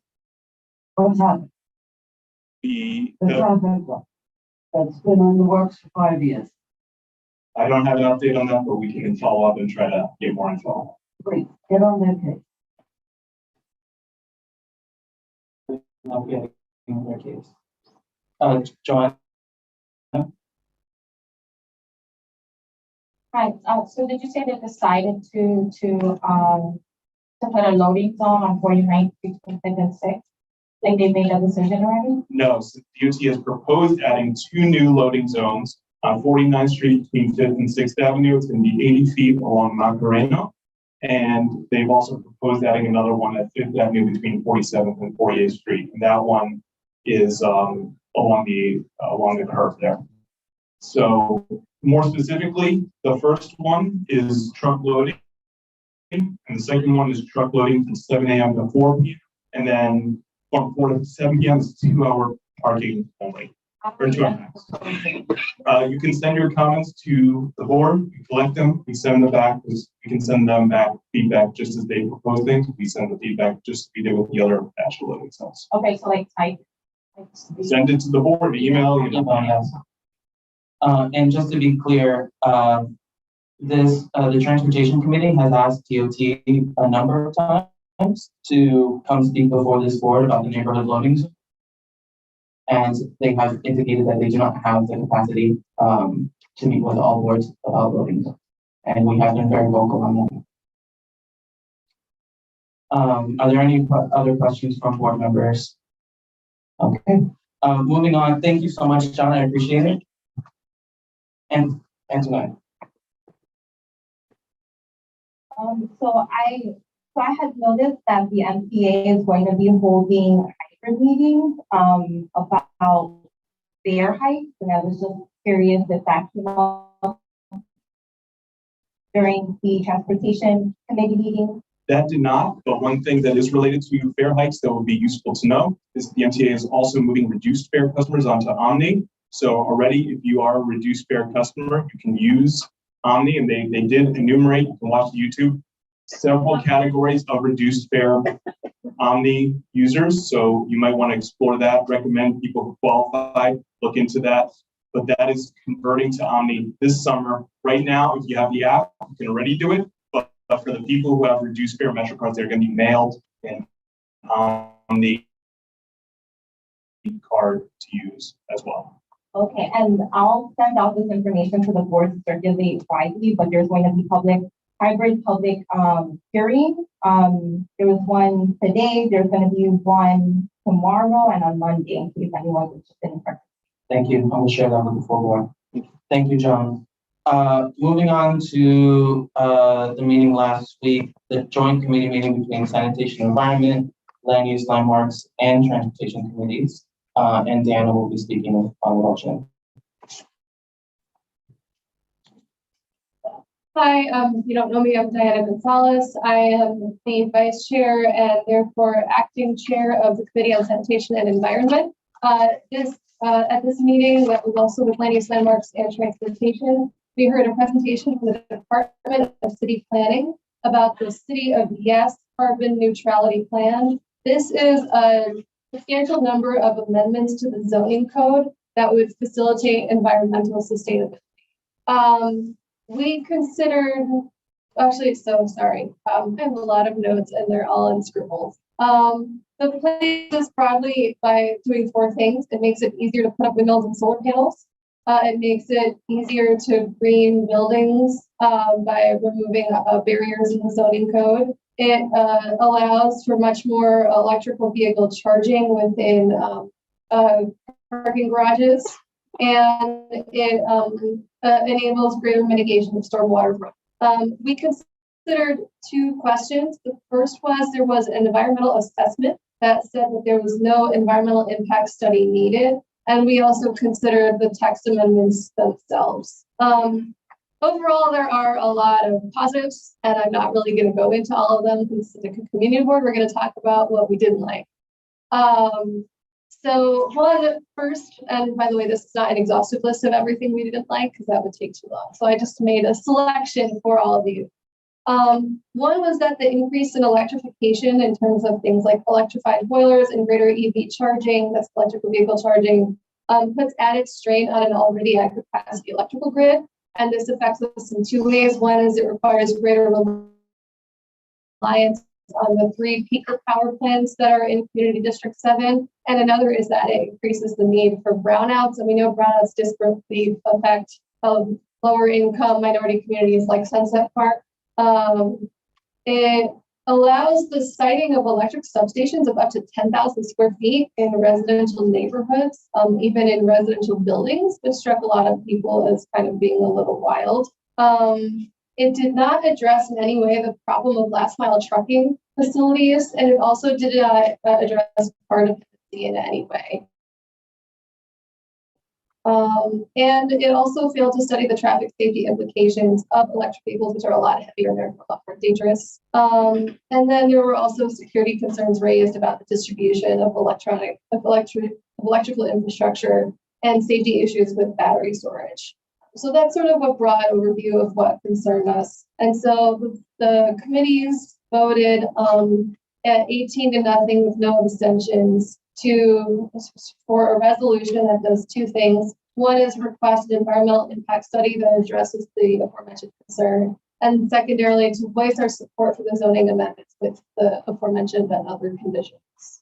And so now we ask the board to approve this resolution. Thank you, Diana. So the motion came out of the joint committee meetings of sanitation, environment, land use, landmarks, and transportation. It does not require a second. And the motion is to approve with the caveat that they do an EIS, environmental impact study, and with the conditions that were outlined by the committees. Is there any discussion on the motion? Damien, and then Kelly.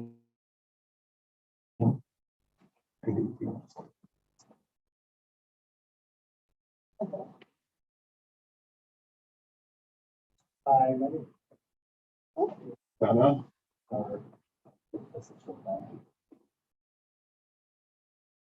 Oh, he's run down fast. Damien, do you want to come on? Come up. Or Thank you, I appreciate it. I'll share with Pat.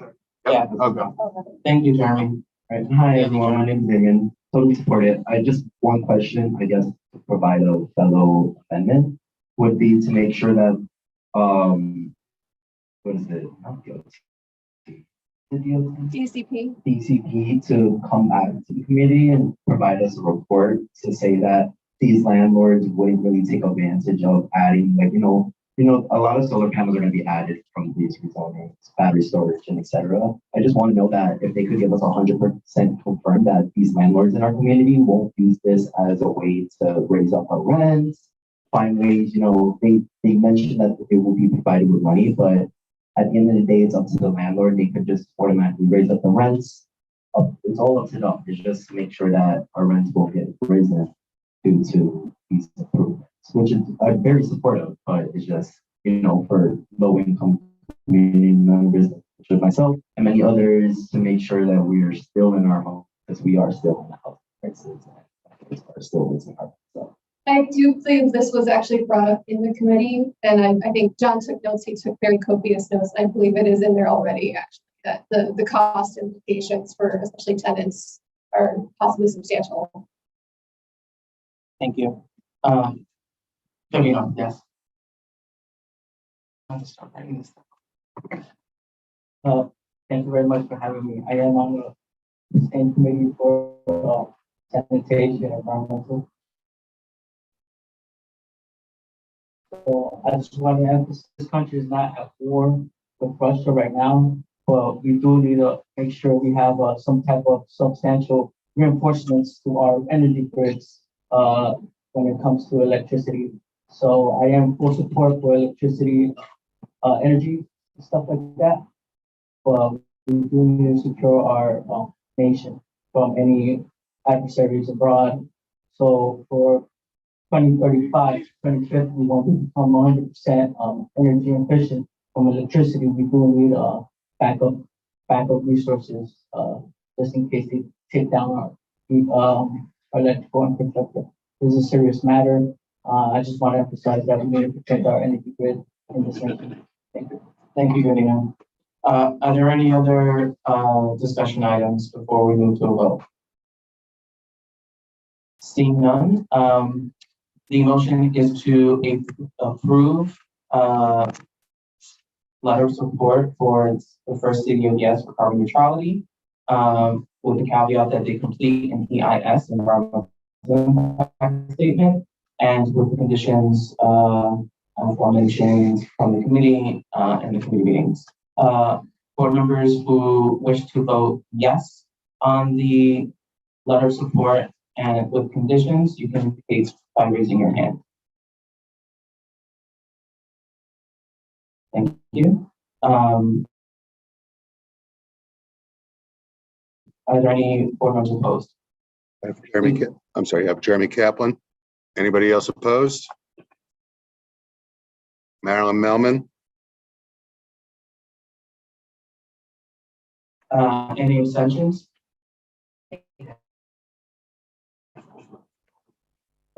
Joanna Romero. Oh, sorry, that's an extension. Anybody else online? Anyone else online? If I missed? No. Okay. The motion passes. Thank you. And our last presentation this evening is the agenda item that we added. Just wanted to give some context. In April, and Jeremy can provide a little more clarification to make sure I have these details correctly. We received a complaint from a resident in district that a hotel was going to be converted into a shelter. We reached out to DSS about this, and we informed that it was not being converted into a shelter. I believe 2 days later, thank you. 2 days later, we received notification that the hotel was indeed being converted into a shelter after we were told it was not. As you can imagine, this community is very sensitive to the issue. We have many shelters in our district, which we have welcomed and provided resources through our former ad hoc committee. But communication has been a challenge regarding this issue, to say the very least. So we have invited DSS, Department of Social Services, to come speak before this board to perhaps clarify and to answer some clarifying questions. So I would like to welcome Ms. McFadden to speak on any of the issue. No applause, please. Right. Thank you so much. So the first thing I'd like to do is thank you so much, the community board and through the committee that you just mentioned, and many of you, thank you for your cooperation and your partnership over the years. I'm with DSS a little bit over a year, and my colleagues have talked to me a lot about how supportive you've been over the many years with our population in shelters. My name is Marika Scott McFadden. I'm the Deputy Commissioner of Intergov and Legislative Affairs. And generally my unit comes out to talk about topics like this to the community board, as well as we're responsible for notifications. The site that we are particularly discussing tonight is a site that's associated with the asylum seeker crisis that you are more than aware of, I'm sure. As a city, you know that we are a sanctuary city, and because of political means and because of other things, folks have been coming into New York City, some bus, some through other means, and we have actually become this, again, as we have over the years, this great oasis for asylum seekers. And so we have a crisis on our hands. The city of New York has been approaching this crisis at all hands on deck. A crisis that includes not just DSS, DHS, but other sister agencies, including HPD, OEM, and H&H. In fact, today we had a hearing in front of the City Council to discuss how these things are being implemented throughout the city. So I always encourage folks to go onto the City Council and see them give us what for on particular issues like this. So why do I bring that up? I bring that up because I need to highlight that we, DHS, has opened 135 emergency hotel shelters. That excludes any other of our permanent shelters that we've talked about in the past. Over time, it's been a little bit over a year. This crisis began for us to really rear its head around April of last year. So we're now into June, so it's a little bit over a year.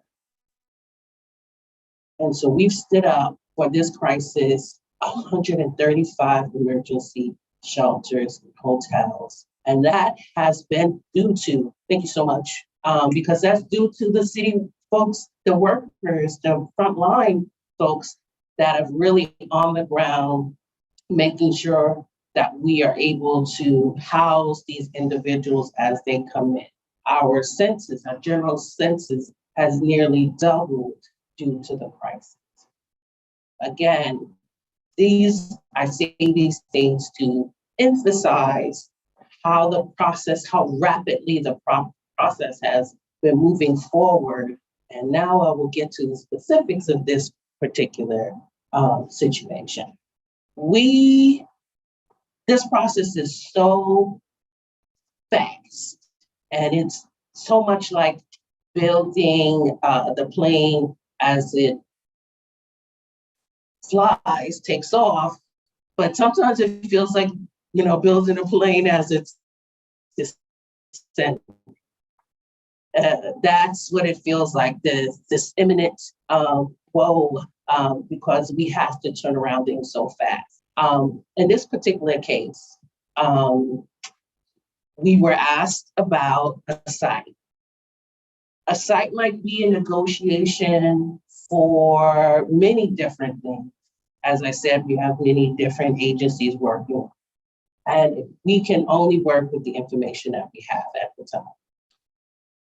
At the time when we had the information that we had, we said, it's not our site, it's not us. We're working like 24/7, this is not us.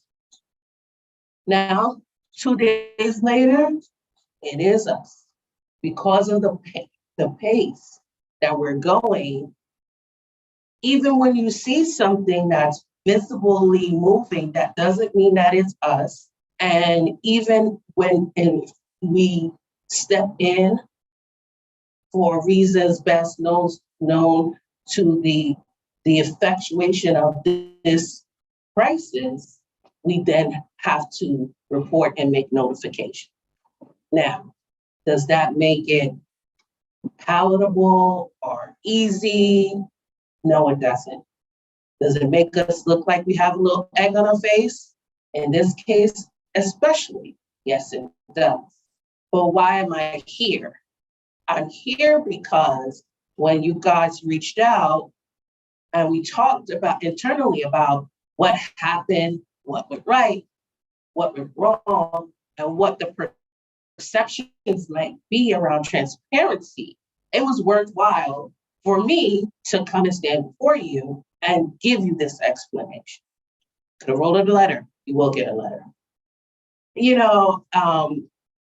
But one of the things that my short tenure at DSS has been, is involved sort of negative interactions that have happened in the past and trying to right size expectations. And I'm sure that my colleagues in the past did the best that they could. So this is not about throwing anybody under the bus, but this administration is about transparency, and it's about being there, taking the questions, and also having the explanations for you. So again, does it look crazy? Like, oh my God, 2 days later, in fact, maybe less than 2 days later, you guys are in a situation, you're there, you must have known. I guarantee you, we did not. How do you know? Because I would rather be somewhere else, not having to explain this. But on the other hand, I don't mind being here explaining it, because it's important that the community, your community, gets to see us and this agency and really how we're handling this crisis in the light that we want, that we are out here, we're being transparent, we're being open to what it is that we need to be accountable for. I will also say, again, 135 emergency shelters, they go up at night. Some go up on the weekend, some of them go up in the morning. Very rarely do we get a really long runway. We don't. So what does that mean? That means the staff has to be ready to make the phone call, send the email, and do what's necessary to make sure that you guys know. There's not much we can do, because where would we put all of these folks? What we've been able to do as a city, I guarantee, has not been mirrored anywhere else in this country. We had, I'm gonna get the number a little wrong, so don't quote me on it, but a little over 70,000 folks coming through the city throughout this crisis, and we've had nobody sleeping on the streets. Thank you. So thank you so much. I will definitely end with my little comments with, you know, thank you to the community boards. I have a unique view. I come from the Bronx. Don't hate me, I know. You know, I'm on the mainland, you know. I was deputy borough president there. I got to work with community boards. As you know, the borough president's office is involved in placing community board members. And yearly we did honors because you guys are here at this time of night because most people are having a dinner because you're interested, because you're involved. And because you're interested and involved, we want to respect your time. We show up to give you the explanations that you need. I'm sure there's some questions. Be nice. Thank you so much for coming before this board. It is greatly appreciated. I did have a comment before to questions from the board. I think this, and as I stated earlier, this board and this district is no stranger to shelters. We have welcomed several in this district, but I also think it's important to note that our neighbors to the north and south also need to step it up in the city. I think to use your acronym, to your comment about having a long runway, I think that runway needs to extend into other parts of this borough and city. Sunset Park and Winter Terrace has a disproportionate amount of shelters. And again, we have welcomed folks, but everyone in the city needs to do their part to support people who are unhoused. And I think when you stated that this administration values transparency, we have not seen that on our side. And I would encourage the commissioner and this extends to other agencies, that it shows in their actions. And right now the actions are not indicating that they value those things. And it's really important that, very much appreciate you coming before here and clarifying. But I think we need to see the changes in the actions of the departments. May I reply? Sure. Well, I'm sorry that you feel that we haven't been transparent. I think that has to be, as the young people say, show and prove. So we're here to do that. And in terms of the long purpose-built sites, there is again a commitment from the administration for geographic diversity. So rest assured, there are other zip codes that are being worked on where we do have the long runway. It seems like we're asking you to trust now. I get it, but we're going to have to be at other community boards, and so. That is happening, not even underground, that's happening full forward. There's adjustment, not just to this community, and there are other communities that are asking the same thing rightfully so. And so there is a commitment there. Thank you. And I saw some hands, Jerry, then Antoinette, and Jeremy, and then Cynthia. Good evening. I'm Gentle. I am adding the file of that. Okay. So appreciate you coming out. So this is not just in this community, right? It's happening well in New York City area. I could mention other areas, but I'm not going to talk about this thing. As a staffer, right? In your organization or department, he or she may not know what's going on. As a deputy commissioner, you should know what's going on, right? You should know what's going on. If you don't know it, you should not be a deputy commissioner, right? So you come a problem on children's marriage, right? You need to fix it. You need to go back to your staff and figure out why that communication is not coming to you.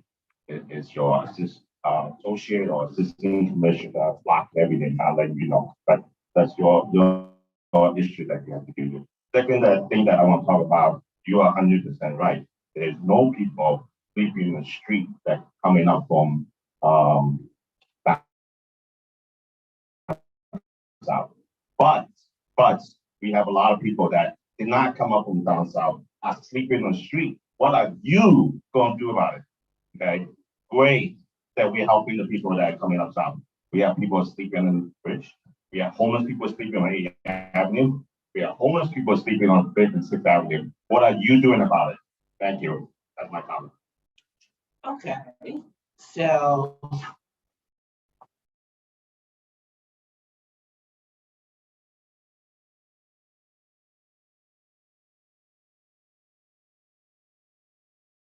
about what I should know.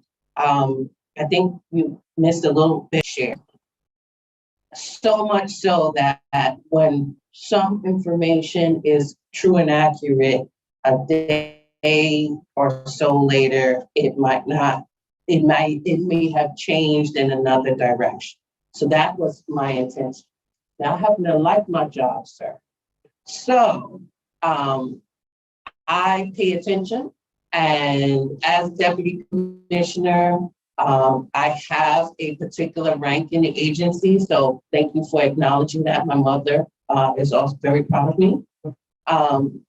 But at the end of the day, what I can offer to you in respect to that is things move. We have to clarify that this is not a agency that doesn't speak to each other. This is an issue of changing information. Are you going to? No. Go ahead. Continue, please continue. Okay. What am I doing? As you know, DHS has an extensive street outreach plan that works with different agencies and different nonprofits in order to issue out street outreach. So what happens when you see someone on the street that's homeless and that is obviously going through something? You can call 311.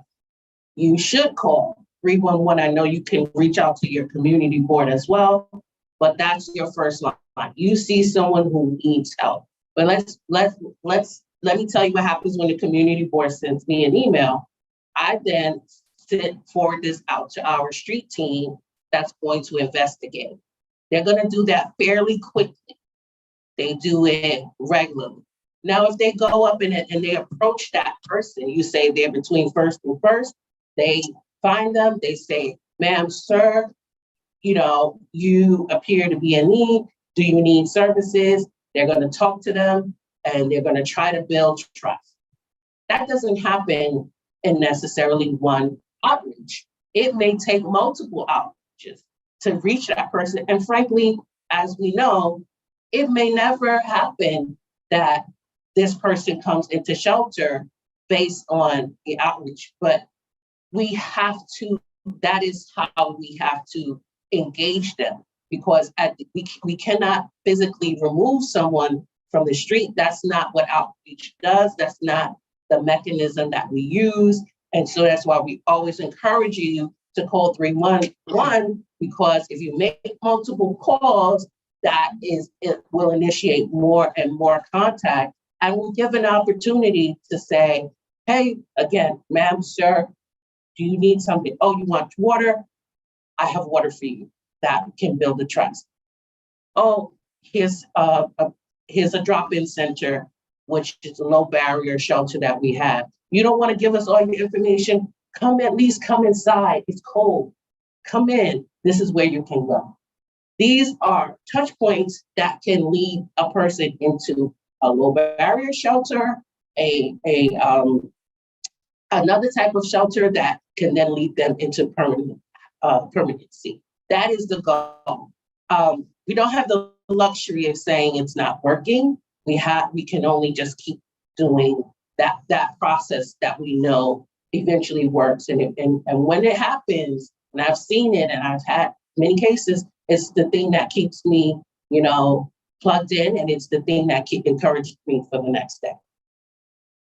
Thank you. I saw the next one. Thank you, Antoinette. Sorry for that. Thank you so much for being here tonight to address our concerns. My comment is for the board. There was a recent article that Bronx Community Board 5 and 6 got together and they published, where they expressed concerns over, in the Bronx, 84 of 129 shelters are located in 4 community boards, and Bronx only has 12. So I guess my comment is to consider connecting with those boards if we feel that there's a higher concentration of shelters. I don't know the statistics off the top of my head, but if that's a concern for this district, perhaps building off of that momentum, because it does look as though there's a lot of shelters just being concentrated in particular neighborhoods. Thank you, Antoinette. I will look into that. Cynthia, did you have your? Folks, we could pass around that microphone also, if you don't mind. Thank you, other chairman. Am I other now? Ms.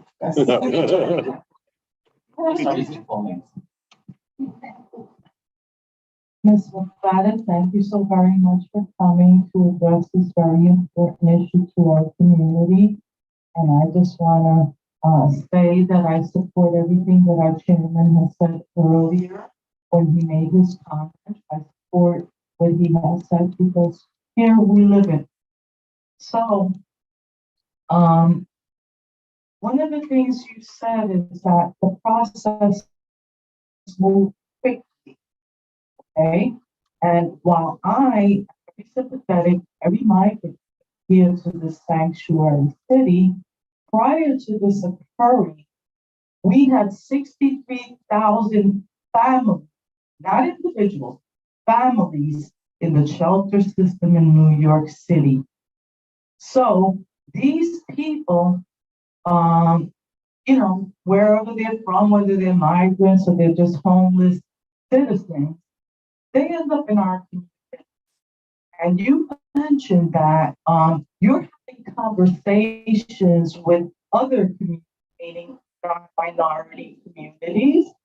And, we don't get those conversations. We get the people coming here, and then it's not transparent. It has been transparent for at least the past 10 years. So, my question is, where's this money coming from? That all of a sudden is there for migrant people, and now you're looking to open up commercial spaces where people can be housed. When our citizens were homeless, nothing happened, and no money came, and they were just sent to communities like us, without any notice, without anything.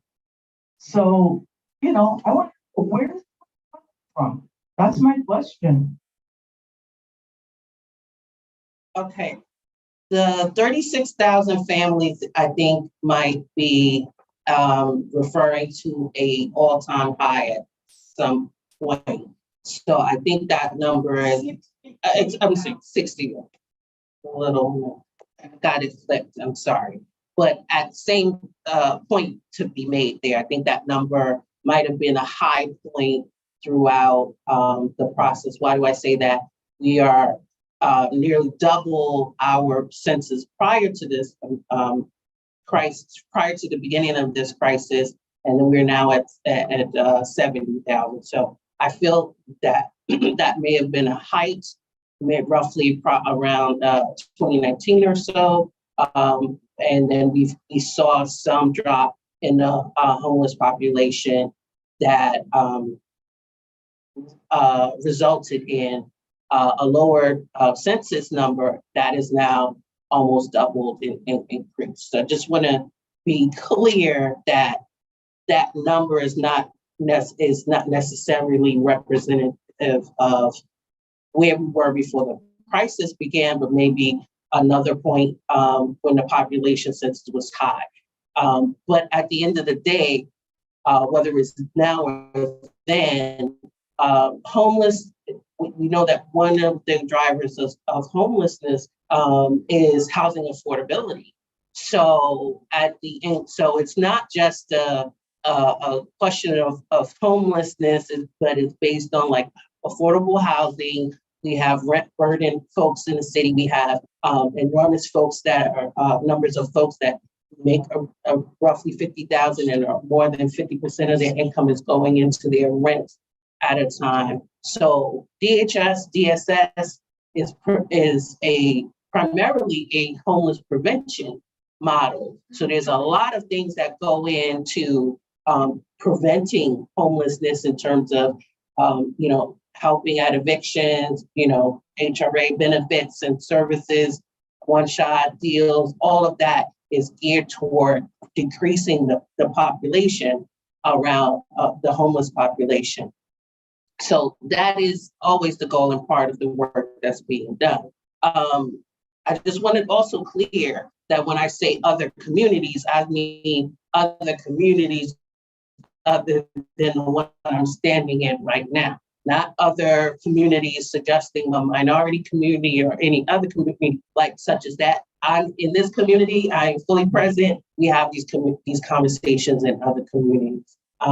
It's not an extension of a minority community or not, because at the end of the day, like I said, we're trying to create more geographic diversity in homeless sheltering, but we have to reduce our shelter numbers in order to really activate not needing as many shelters as we already have. We still have things in our pipeline, but as long as we have homeless folks, we have to house them, and that becomes primarily an issue. I can't even read my own scribbles, so I'll stop there. Question was, where is the money coming from? Okay, very good. That's what the where is. So, where's the money coming from? Like we know, the mayor has said that the city is being challenged by this crisis. It is a lot of money to house individuals in hotels, as much as it is, and it's more than the system now, the HERC system. There are several systems in place. So is it expensive? Is it a lot of money? I would say yes. The mayor has discussed that openly. That we need help from our state partners. We need help from our federal partners, for whom immigration is their purview. So yes, there are the administration. I think you're saying, what are you doing to get the money, more so than where did it come from? Because and part of that advocacy is definitely happening through the administration, and then also where's the money coming from? When we don't have money in the city, there are challenges around pegs and other things like that. We know that as much as we have to pay in terms of these services, the money has to come from somewhere. And thankfully, that's not my decision to make, like what comes and what goes in order to really facilitate this crisis. But we know the crisis is there, and we're always reaching out to our state and federal partners. Thank you. I'll take one more question from Damien. Hi, my name is Damien. I just want to say thank you so much of your work that you're doing. You mentioned that 70,000 migrants have been housed and they haven't been on the streets. I would like to congratulate you on that. For me, I find that as an accomplishment. My father is an immigrant himself, so I take this matter very seriously. Even on my college campus, I organized with my college peers to donate clothes when the migrants first came on the hotel on 57th Street in Manhattan. Also did food drives from my own pantry, use my SAP card. But thank you so much. And even with, like, I get it that everything is happening too fast, the city moves too fast. I get it, it's New York City, for the Big Apple, so everything moves fast. And I get it that 2 days, it was kind of short, but more transparency. But I get that communication is like what works around here. And I'm not even gonna lie, our board has problems with communication itself. So I'm not gonna say everybody's perfect here. So I just want to say thank you so much for all the work.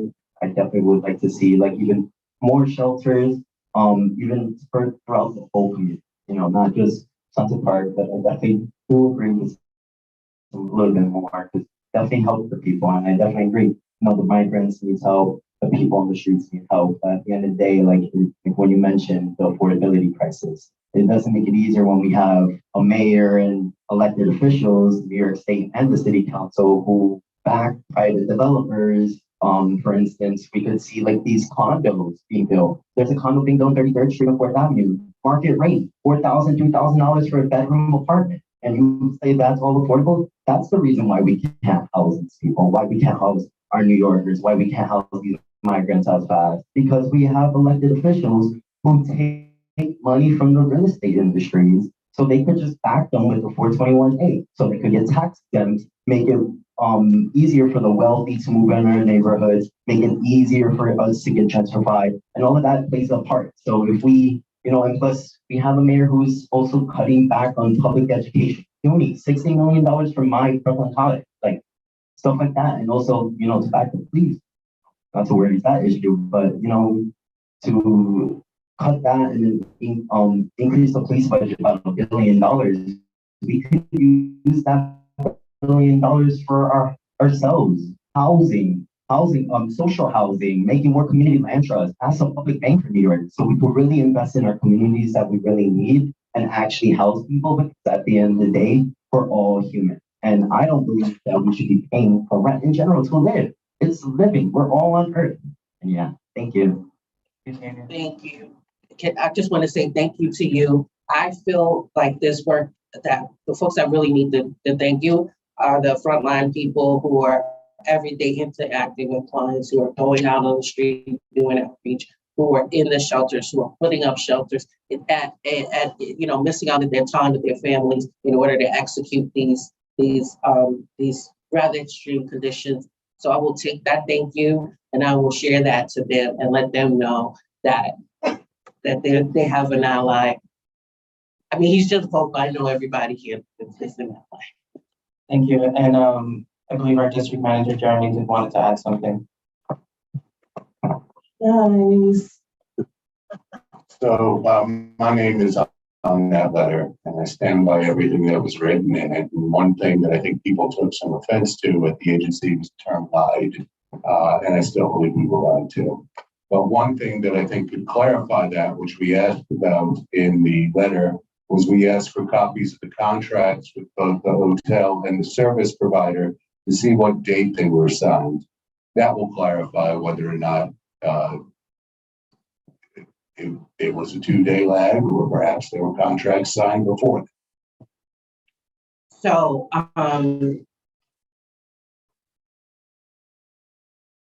what I'll respond to that point. I think that I'll put it like this. I grew up in the South.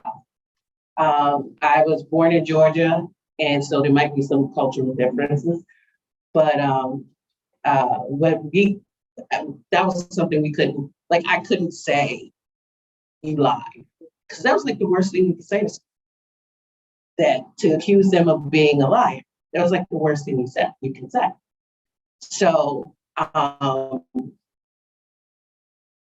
wouldn't be here defending a lie. And that's why I'm here. I can understand how incredulous it might sound. that it moved that quickly. And so I accept everything you said in the letter, based on, I know that you know what, if I wasn't standing here, if I wasn't who I am, and I might have said, this is crazy. And they obviously knew, of course they knew. But I'm going to stand on my own personal integrity in this one, and I'm going to say it was not a lie. It was not intended to be a lie, and I wouldn't be here if it was a lie. Now, that doesn't mean that your letter and your incredulousness about the process isn't warranted. I'll say that again, speaking to the rapid pace in terms of contract, we are in an agreement with the hotel. Sure, I see this correctly.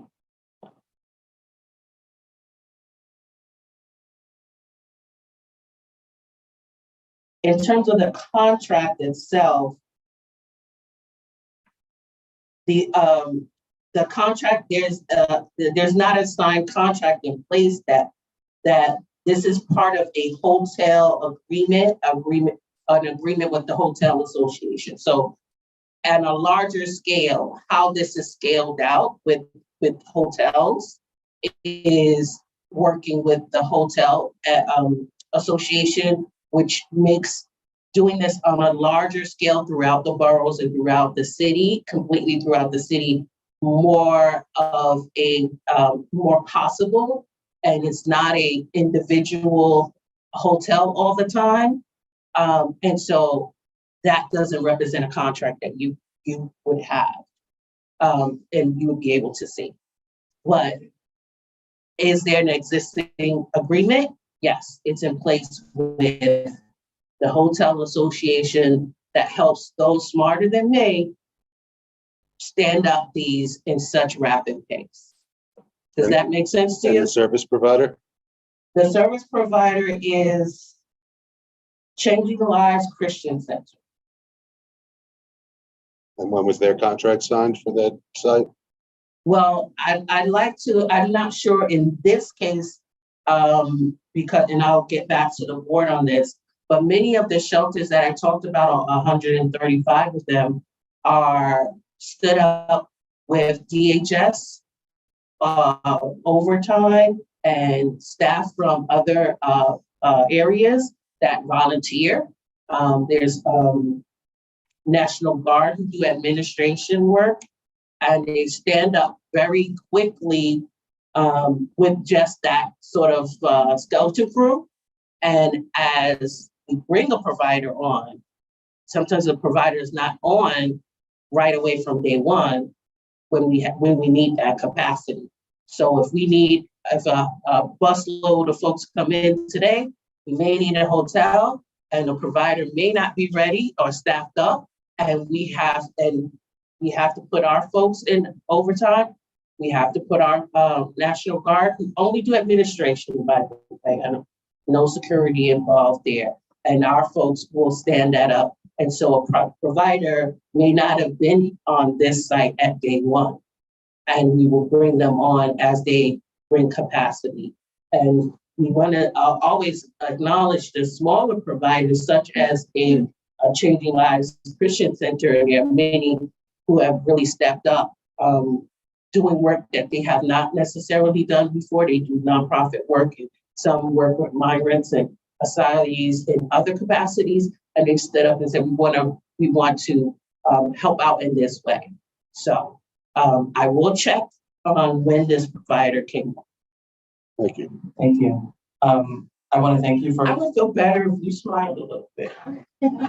None of these people have ever seen this. I want to thank you for coming before this board and speaking.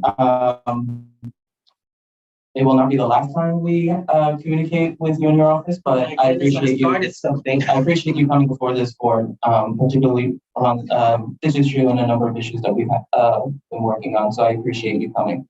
Thank you so much. I'm gonna leave right after now, but it's not because I don't love you, because I haven't had dinner yet. Thank you. Yeah. Okay. So we do have a second roll call this evening, and Jeremy will call those who are not present during the first roll call. Thank you. You do know I'm a blunt man. I am just going to call the names of the people who did not answer earlier. If you answered, I am not going to call your name and you've already been marked present. So let's start with Ramona Acevedo. Ray Acevedo. Ray, I could see your face. Ray, would you wave your hands? I think he's frozen.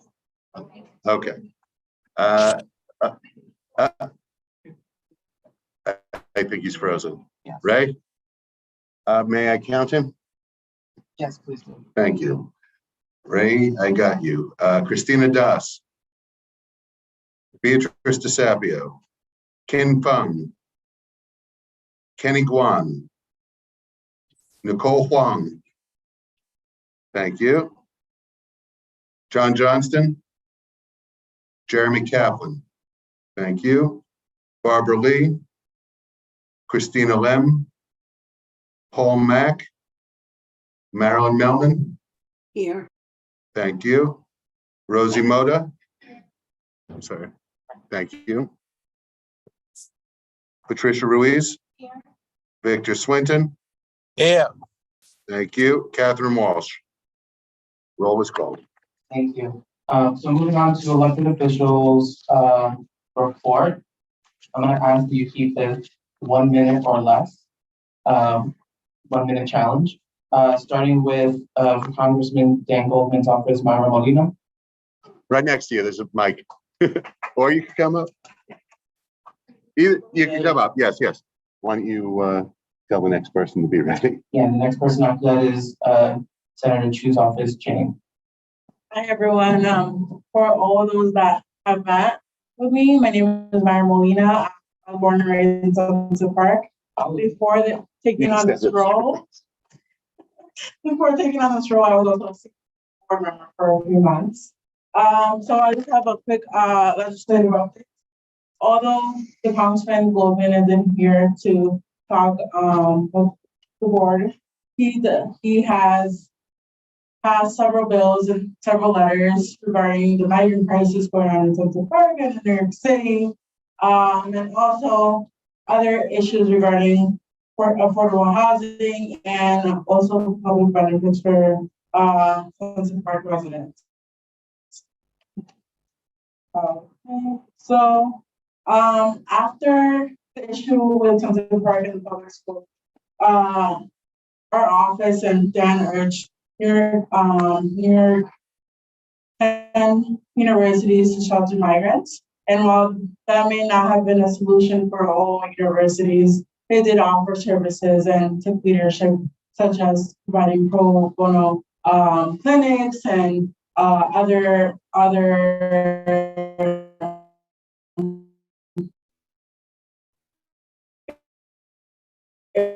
areas where they could assist the Washington State, calling for TPS countries in South America to have an extension of their work permits and TPS as well. And he's also fighting for national paid sick leave.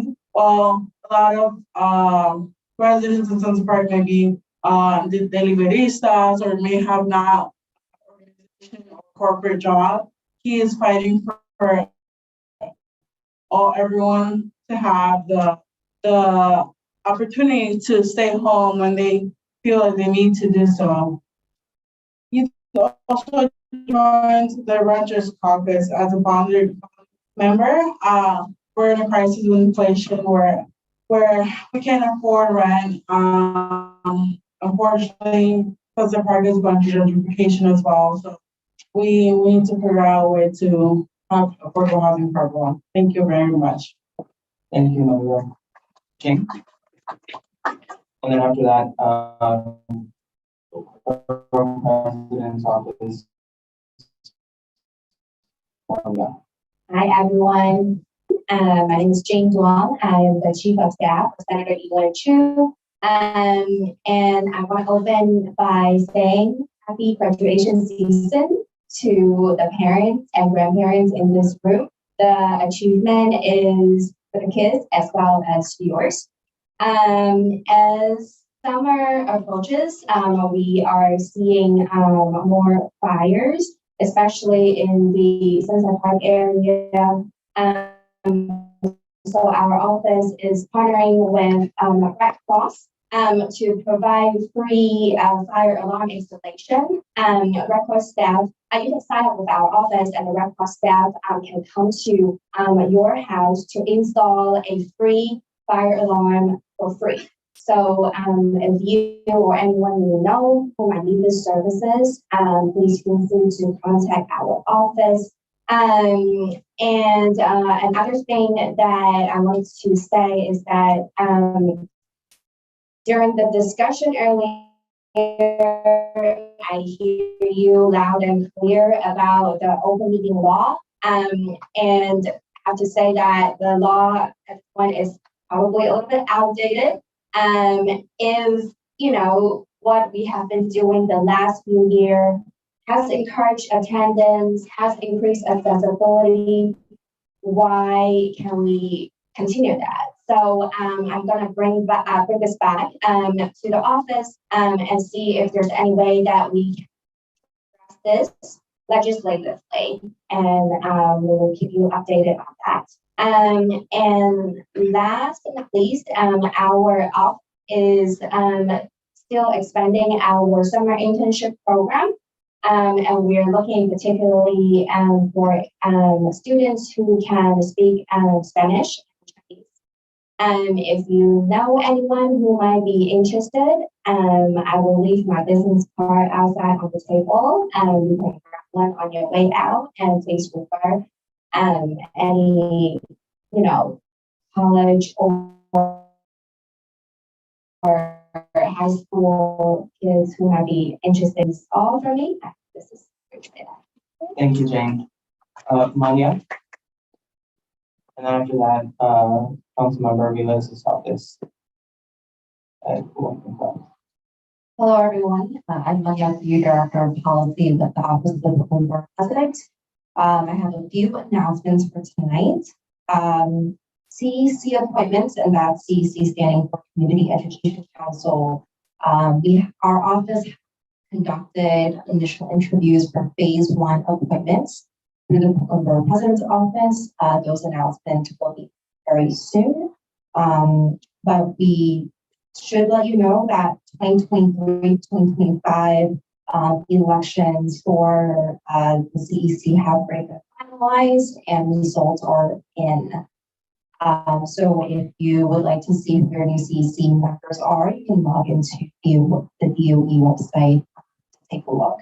However, we are still accepting additional applications for the CECs and are conducting phase 2 interviews for appointments. So we're hoping to be able to appoint additional members by July. If you have any candidates that you'd like to recommend or interested in education issues, please do website to directly apply.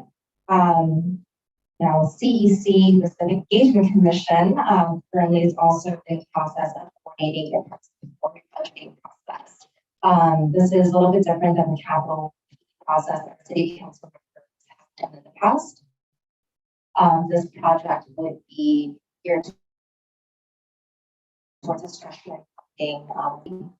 There's also another voting process for that you could do at the same time where you could go for currently in we have the Academy of Medical and Public Health Services is supporting this process, and there are locations. One is the AMS office, the second office, the library, Muslim Community Center, and Assemblymember Marcelo Phoenix's office. So please do encourage friends and family to vote.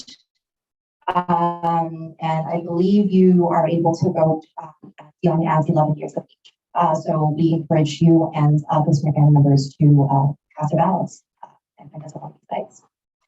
I would also like to let everybody know that this has held a couple of events in the past month, including being events this past last week, as well as an NHPI and June Treasure Trust event in May. We had a few hearings in May. One was a public hearing related to the proposed guidance and interpretive statement on community affairs. Thank you for those on this board who did attend and provide your commentary. We also had another hearing on Brooklyn Community Air Quality, on the Brooklyn Community Air Quality Monitoring Initiative, where DC shared some data that they've collected so far on air quality monitoring. In June, we'll be having Caribbean Heritage event on the 24th. Certainly welcome to come and join the celebrations.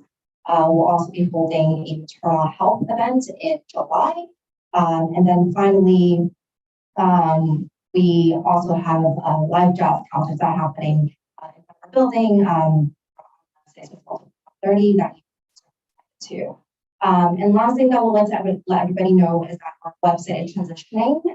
We are now available at brooklynbp.nyc.gov. So please visit our website for any administrative and calendar updates. But for those of you who are interested in proclamation and citation requests, as well as meeting requests with the BP and other staff members, and also for requests.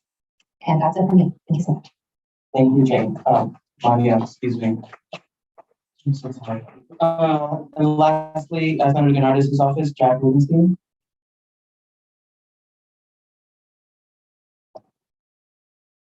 Hi, everyone. So like Jane, I'll be taking back the open meetings issue to the senator. On another note, Senator will be at Pride Saturday here in Sunset Park. Please come say hello. I wanted to give a quick legislative update since the legislative session just ended for us. The senator was a proud sponsor of the Clean Slate Act, which looks like it's going to be signed into law very soon to seal criminal records after 3 years, or misdemeanor 7 years for felonies, for housing and employment purposes should make a really big difference. A couple of his bills have passed both chambers and will hopefully be on their way to the governor's desk soon. One to keep overweight trucks off the BQE, and particularly the cantilever. We're going to finally start ticketing those thanks to this bill. Also a bill to protect freelance workers who are often not fairly treated, lose out on thousands of dollars. This will give them full and timely contracts. And then also a bill that only passed the Senate, and he is hopeful the Assembly will take up when they're reconvening this week. To reduce the number of lockdown drills in schools from 4 to 1, which is what most other states do. These bills are often, or these drills are often very traumatic for students. They're not trauma informed, and so this bill would make sure that drills are trauma informed. Parents can opt out, and that there's only one, like most other states. Of course, I want to mention some disappointments. Unfortunately, Sammy's Law does not look like it's going to pass. The senator is really disappointed by this. New York City needs the ability to set its own speed limits. We've had over 100 people die from vehicles just this year. And then, of course, housing. The Senate or the legislator and the governor were not able to see eye to eye on housing. The senator is strongly in support of tenant protections, the Housing Access Voucher Program, Affordable Housing Rehabilitation Program, Good Cause Eviction, protection from unreasonable rent increases, and he's going to keep pushing for these in the off session and in the next session, and keep putting pressure on the governor and the rest of the legislator to act. Yeah, that's it. Appreciate you all coming out, and I will try not to take more time. Thank you, Jack. So moving on to the chairperson's report, and I will try to be very brief. The council member mentioned earlier that early voting is happening right now. You can vote early in OPH and Central Park High School from now through June 25th, and election day is June 27th. There is a contested council district in part of Sunset Park, Council District 43, and the civil court judges are on the ballot. So just remember to vote. Second to last, while This board will not be meeting in the summer for July and August. Committees will still be on popping, so stay tuned to emails about committee meetings and whatnot. Jack mentioned, there is a Sunset Park Pride happening this Saturday, the 24th from 1 to 4 p.m. 44th Street and 6th Avenue, and I will forward the flyer so that board members can see it, and we welcome all LGBTQIA plus friends, families, and allies to attend. And then lastly, kind of breaking news, well, not breaking news, I should say. We will try to be putting together some kind of summer get-together for our board members. We do have a lot of new board members who joined us in the last 2 years. And seeing as this is our first in-person meeting in a very long time, we do want to try to put something together so people can mingle and chat, not at our board meeting. So stay tuned for that. And that is my chairperson's report. And I will turn it to Jeremy. Good evening, everybody. I will try to be brief. Many of these items were spoken about last month. I had mentioned our new website, and I had said it will be launched in June. I was wrong. Hopefully, it should be launched in July. We're very close, but we're not there yet. There are a couple of DOT items that are already spoken about, but we also got a letter that they will be installing a new traffic signal at 5th Avenue and 43rd Street by August 31st. Last week, I attended a meeting in this room that Equinor held.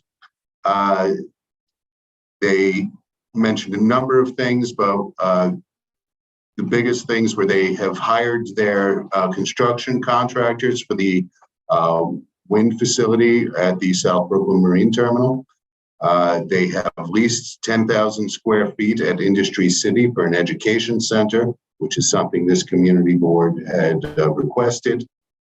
And of course, it was brought up in the meeting that they are renegotiating the money they are trying to get from the state, but they did state that that would not impact building their facility. Yesterday, I attended along with a number of board members. I should point out a number of board members attended that Equinor meeting as well. Fifth Avenue Committee had a meeting regarding their brownfield opportunity study. They're looking at 3 areas, 20th Street, environs, 4th Avenue, south of 39th Street, and space over the railroads, both through the center part of the community and along our southern border.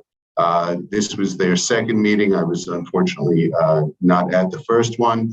There was apparently a discussion about priorities, the first one, which they gave the results, that the number 1 priority of that study group is affordable housing, and number 2 was preserving affordable housing. There will be a CPR training in this room that the Public Safety Committee is sponsoring on Monday evening. We have to take reservations because we are limited in the number of people who could take that. We still have a few slots open. That's going to be Monday evening in this room. Cynthia, not sure if you were going to speak about that. I'm sorry if I stepped on your toes. Liquor licenses, since the last month, there have been 16 new and renewal licenses, applications that are available in the red binder for anybody who wants to look at them in the office. And then finally, the police department statistics have been emailed to all of you. Thank you, Jeremy. There is a hand up. Yours. Before I guess you I did also want to add, while our website is not ready live right now, I want to give a huge thank you to board member Amala Sol, who really ramped us up on social media. So Instagram, Twitter, Facebook, just on Snapchat, and TikTok perhaps coming in the future. Doris, did you have a question? I just had a quick comment in regards to early voting. I work for the Board of Elections as a coordinator, And I just wanted to emphasize how important it is to vote in these smaller elections, because they are the people who take our information and issues to the top and get our laws and bills passed, and help us out in the community. So it's very important to get registered and go vote for our council people and make sure that we get our issues taken care of. Thank you so much, Doris. Thank you. Moving on to old business. Are there any board members who have old business? Seeing none. New business. Do any board members have new business? Damian, Sabino, and Pat.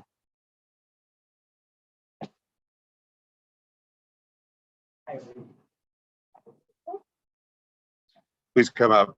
I guess the batteries ran out. I gotta get a bunch of deeds. Yeah. Hi, everyone. I say some of the new business items I would like to propose is back in the Parks Committee, we had a meeting where right after the meeting, we mentioned how we should start looking in ways to promote better outreach based on field work, like doing canvassing in the park or hosting a tabling session in the park, whatever, like on the weekends, or like we could do this like twice every other week, or like have it like 3 times a month to just kind of connect more with the community and make sure the outreach is there. Because I understand that social media is a great way to spread out outreach, but at the same time, not everyone in the community has phones or social media to access this. So in order to build more public commitments and just get more public people to show up to our meetings, it will be a great chance to go out in the field, introduce ourselves, introduce what the board does, the resources we provide to people here as well. Thank you. Thank you. Sabino? You just come up here. Thank you.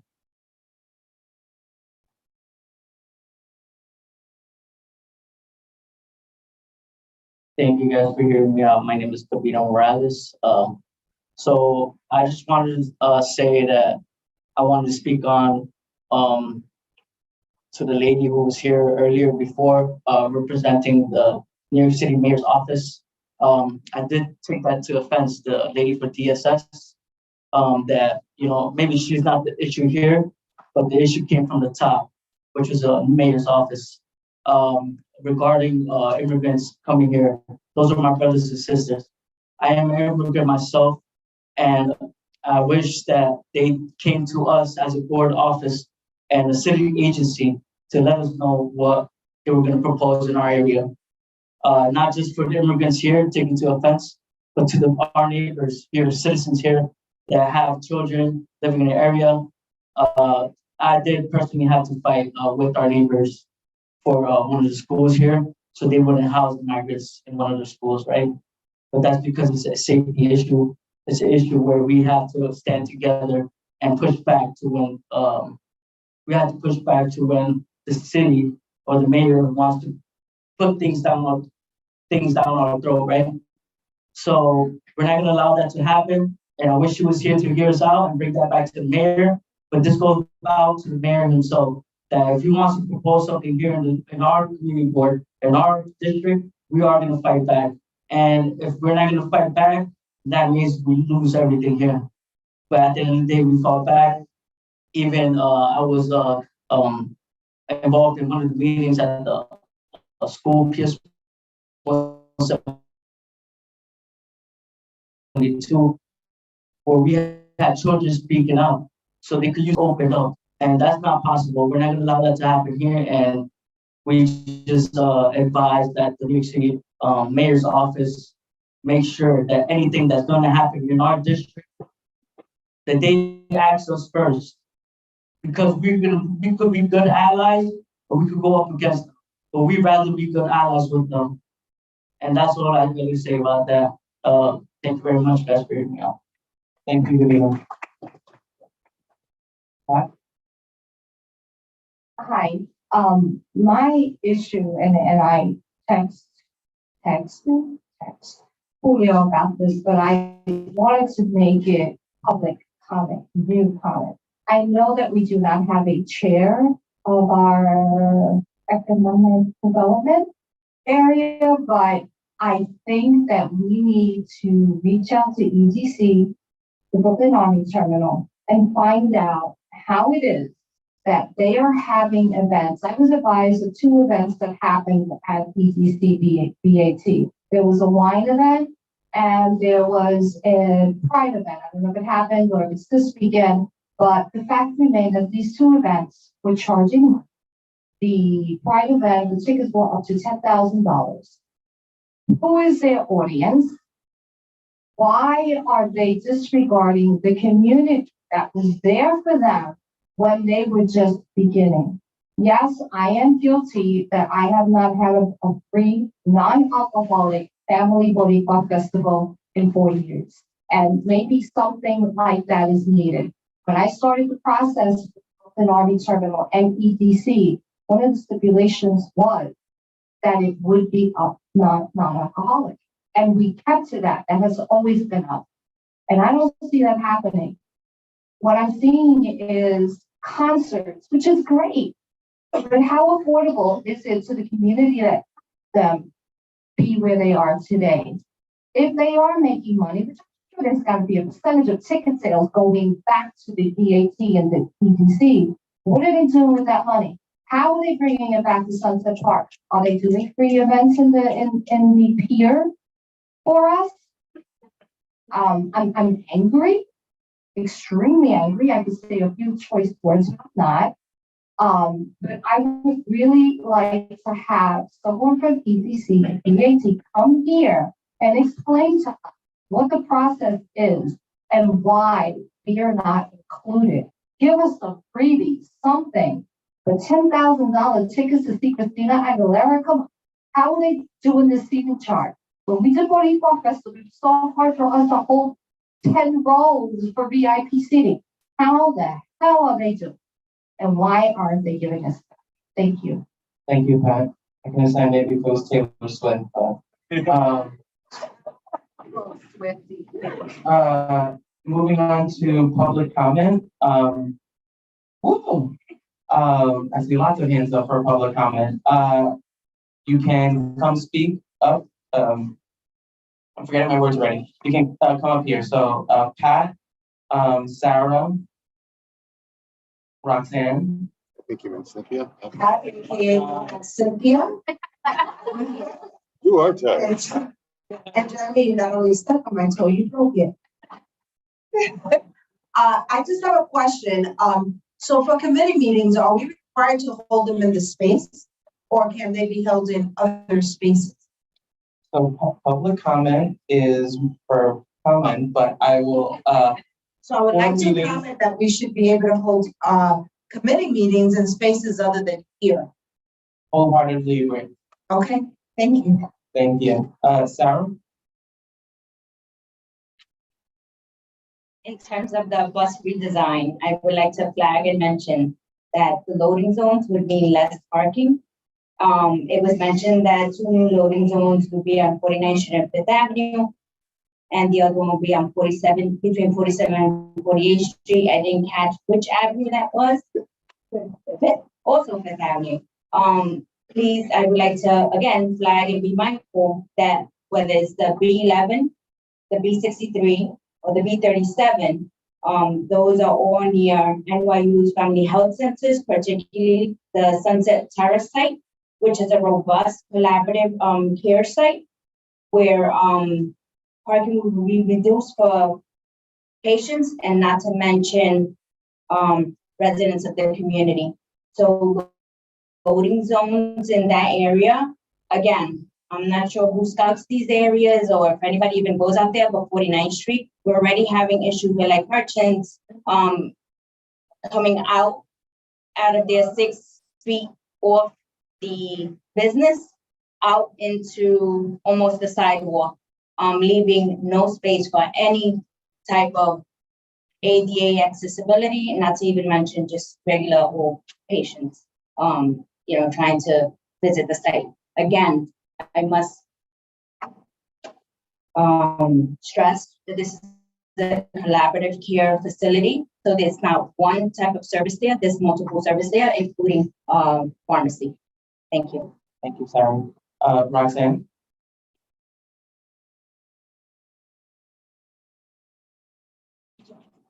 With Sana Benavides, branch manager at the Sunset Park branch. I wanted to comment to share with you that we have already kicked off our summer BPL program, which is what used to be known as the summer reading program. This is the summer BPL. It's a series of programs for children and teens to stay engaged while the school is out. So summer BPL kickoff was supposed to happen on Thursday, system-wide, on Thursday, June 8th. As we know, we had problems with the air and everything, but we managed to do a big event last Saturday. And we started our program that please bring all the kids and all the teenagers to the library. We always gonna welcome the entire family to all our. As it was mentioned before, also another issue that we have is one of the agencies that has been, there is a proposal of big budget cuts to the libraries. And for us is representing $7.2 million. And that would represent that it would be the largest deepest project cut that has been proposed for all previous years. And for the libraries, will represent that our public service will be ending every single Sunday. Will be cut. Service will be cut system-wide. We will stop Saturday services in around 20% of all our libraries. And also, we will be reducing, of course, our programs, our collections, etc. So we're asking for your support. Please let our elected officials help inform the libraries after you. And it will take just a few minutes, and then you will send that. We continue to celebrate, of course, celebration of Pride Month. We have a lot of programs that have been happening now and continue to do for all ages. And we also celebrated also Juneteenth, very important holiday that we have here. We're going to have a program tomorrow, a film that is going to be showing, it's called Faith and Freedom at 6 p.m. But early than that in the afternoon, we're going to be doing also like a family routine activity event. So please visit us. We are one of the sites also for voting for the participatory budgeting. So we have all the ballots in there. Please do come to the library, visit it. Thank you. Yes. Thank you. Thank you. And have a wonderful summer. Thank you. Thanks, Cynthia.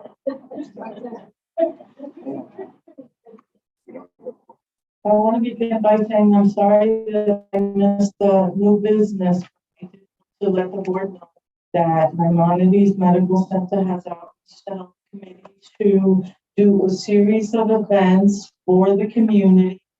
The first upcoming event will be on June 27th at 11 a.m. here at this office. It's going to focus on breast cancer. Now, I have the board send out to all members a letter that stated that, I was interested in discussing with the health committee having other events. One of the events that I wanted to, focus on both prostate issues and urinary incontinence, because I feel like these are problems that so often go hidden, and people are very, reluctant to discuss this even with their own private doctors. So I thought that it would be a good event for the community.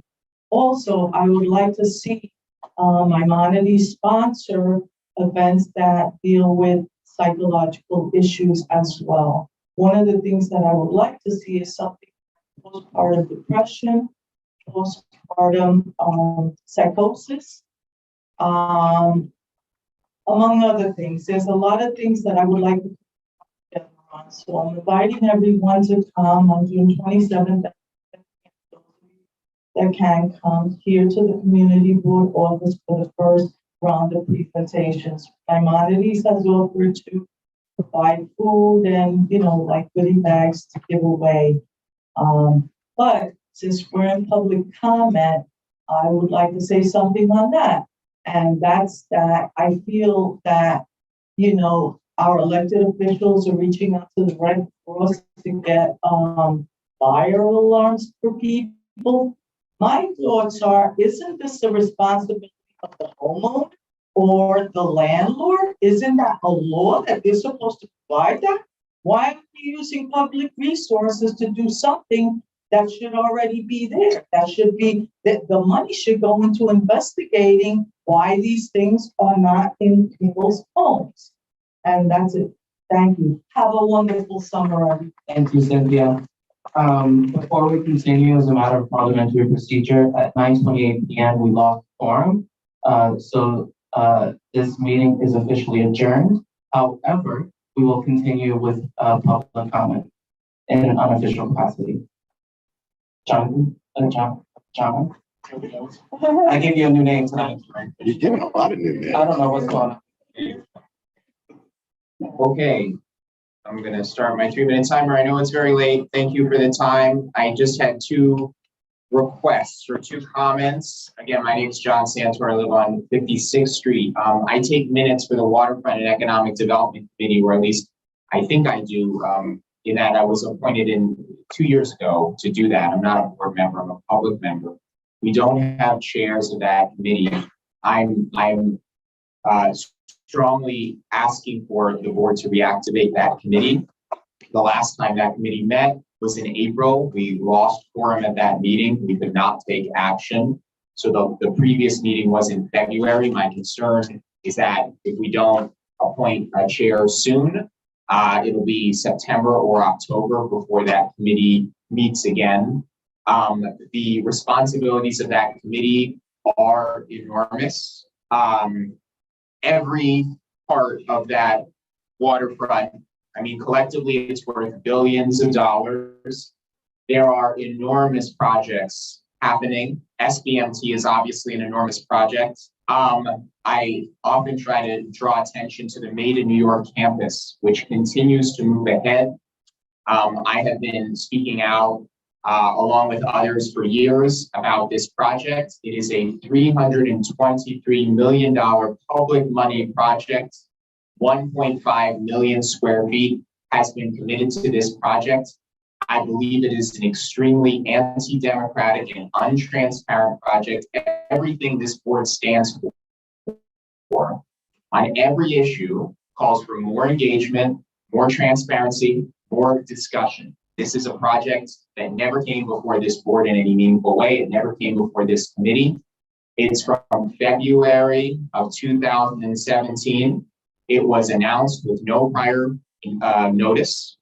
All 5 of the elected officials who currently represent Sunset Park have not publicly stated whether they currently believe in 2023 that is a good project.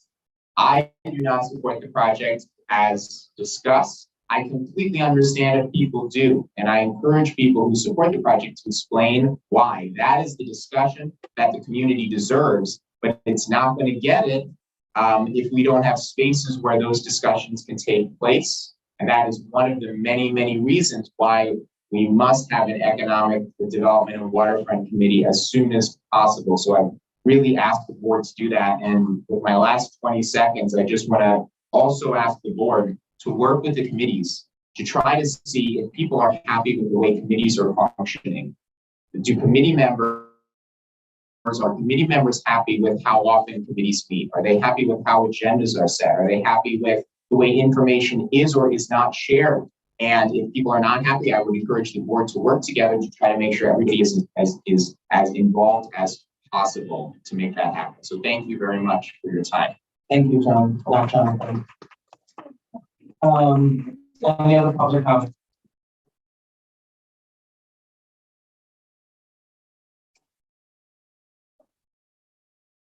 I'll be quick. I just wanted to agree with all of my admin. And also, I was a little disappointed because I was hoping to have an update on the vacancy for a number of the committees that currently do not have chair or co-chair positions. With the summer coming, I really hope that there will be meetings taking place for the land use committee and the economic and waterfront committees. There's a Sunset Park Task Force. There are a number of vacancies in Liberty View Plaza with the closing of the staff and beyond. So I mean, there's a lot of conversations that take place, and I don't see how that can happen when there's no leadership within those committees.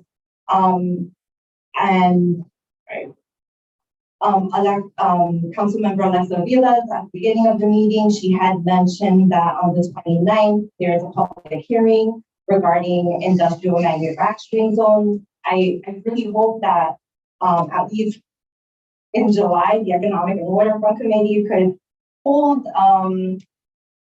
time just to discuss that and perhaps have some sort of testimony or resolution that comes out of that committee.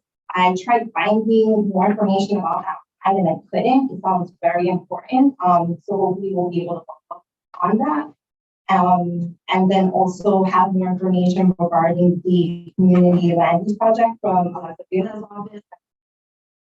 Just working on ways to make sure that these committees are working and serving this district. You know, there's so much going on. We can't waste time over the summer and just be, you know, idle and then come back in September and just see everything change even more. Another thing to be on the lookout for, I'm not sure if you know about it, task force. They're making a lot of decisions about our waterfront as well, so that's something else to be on the lookout for. But really encourage everyone to do your homework on their own. You know, the community board does have its limitations, so really encourage everyone to hit the ground running and don't fall asleep on things. Thank you. Thank you for that. And seeing as there are no other public comment, the meeting technically already adjourned. So enjoy your summer. Stay tuned for more info. We're not going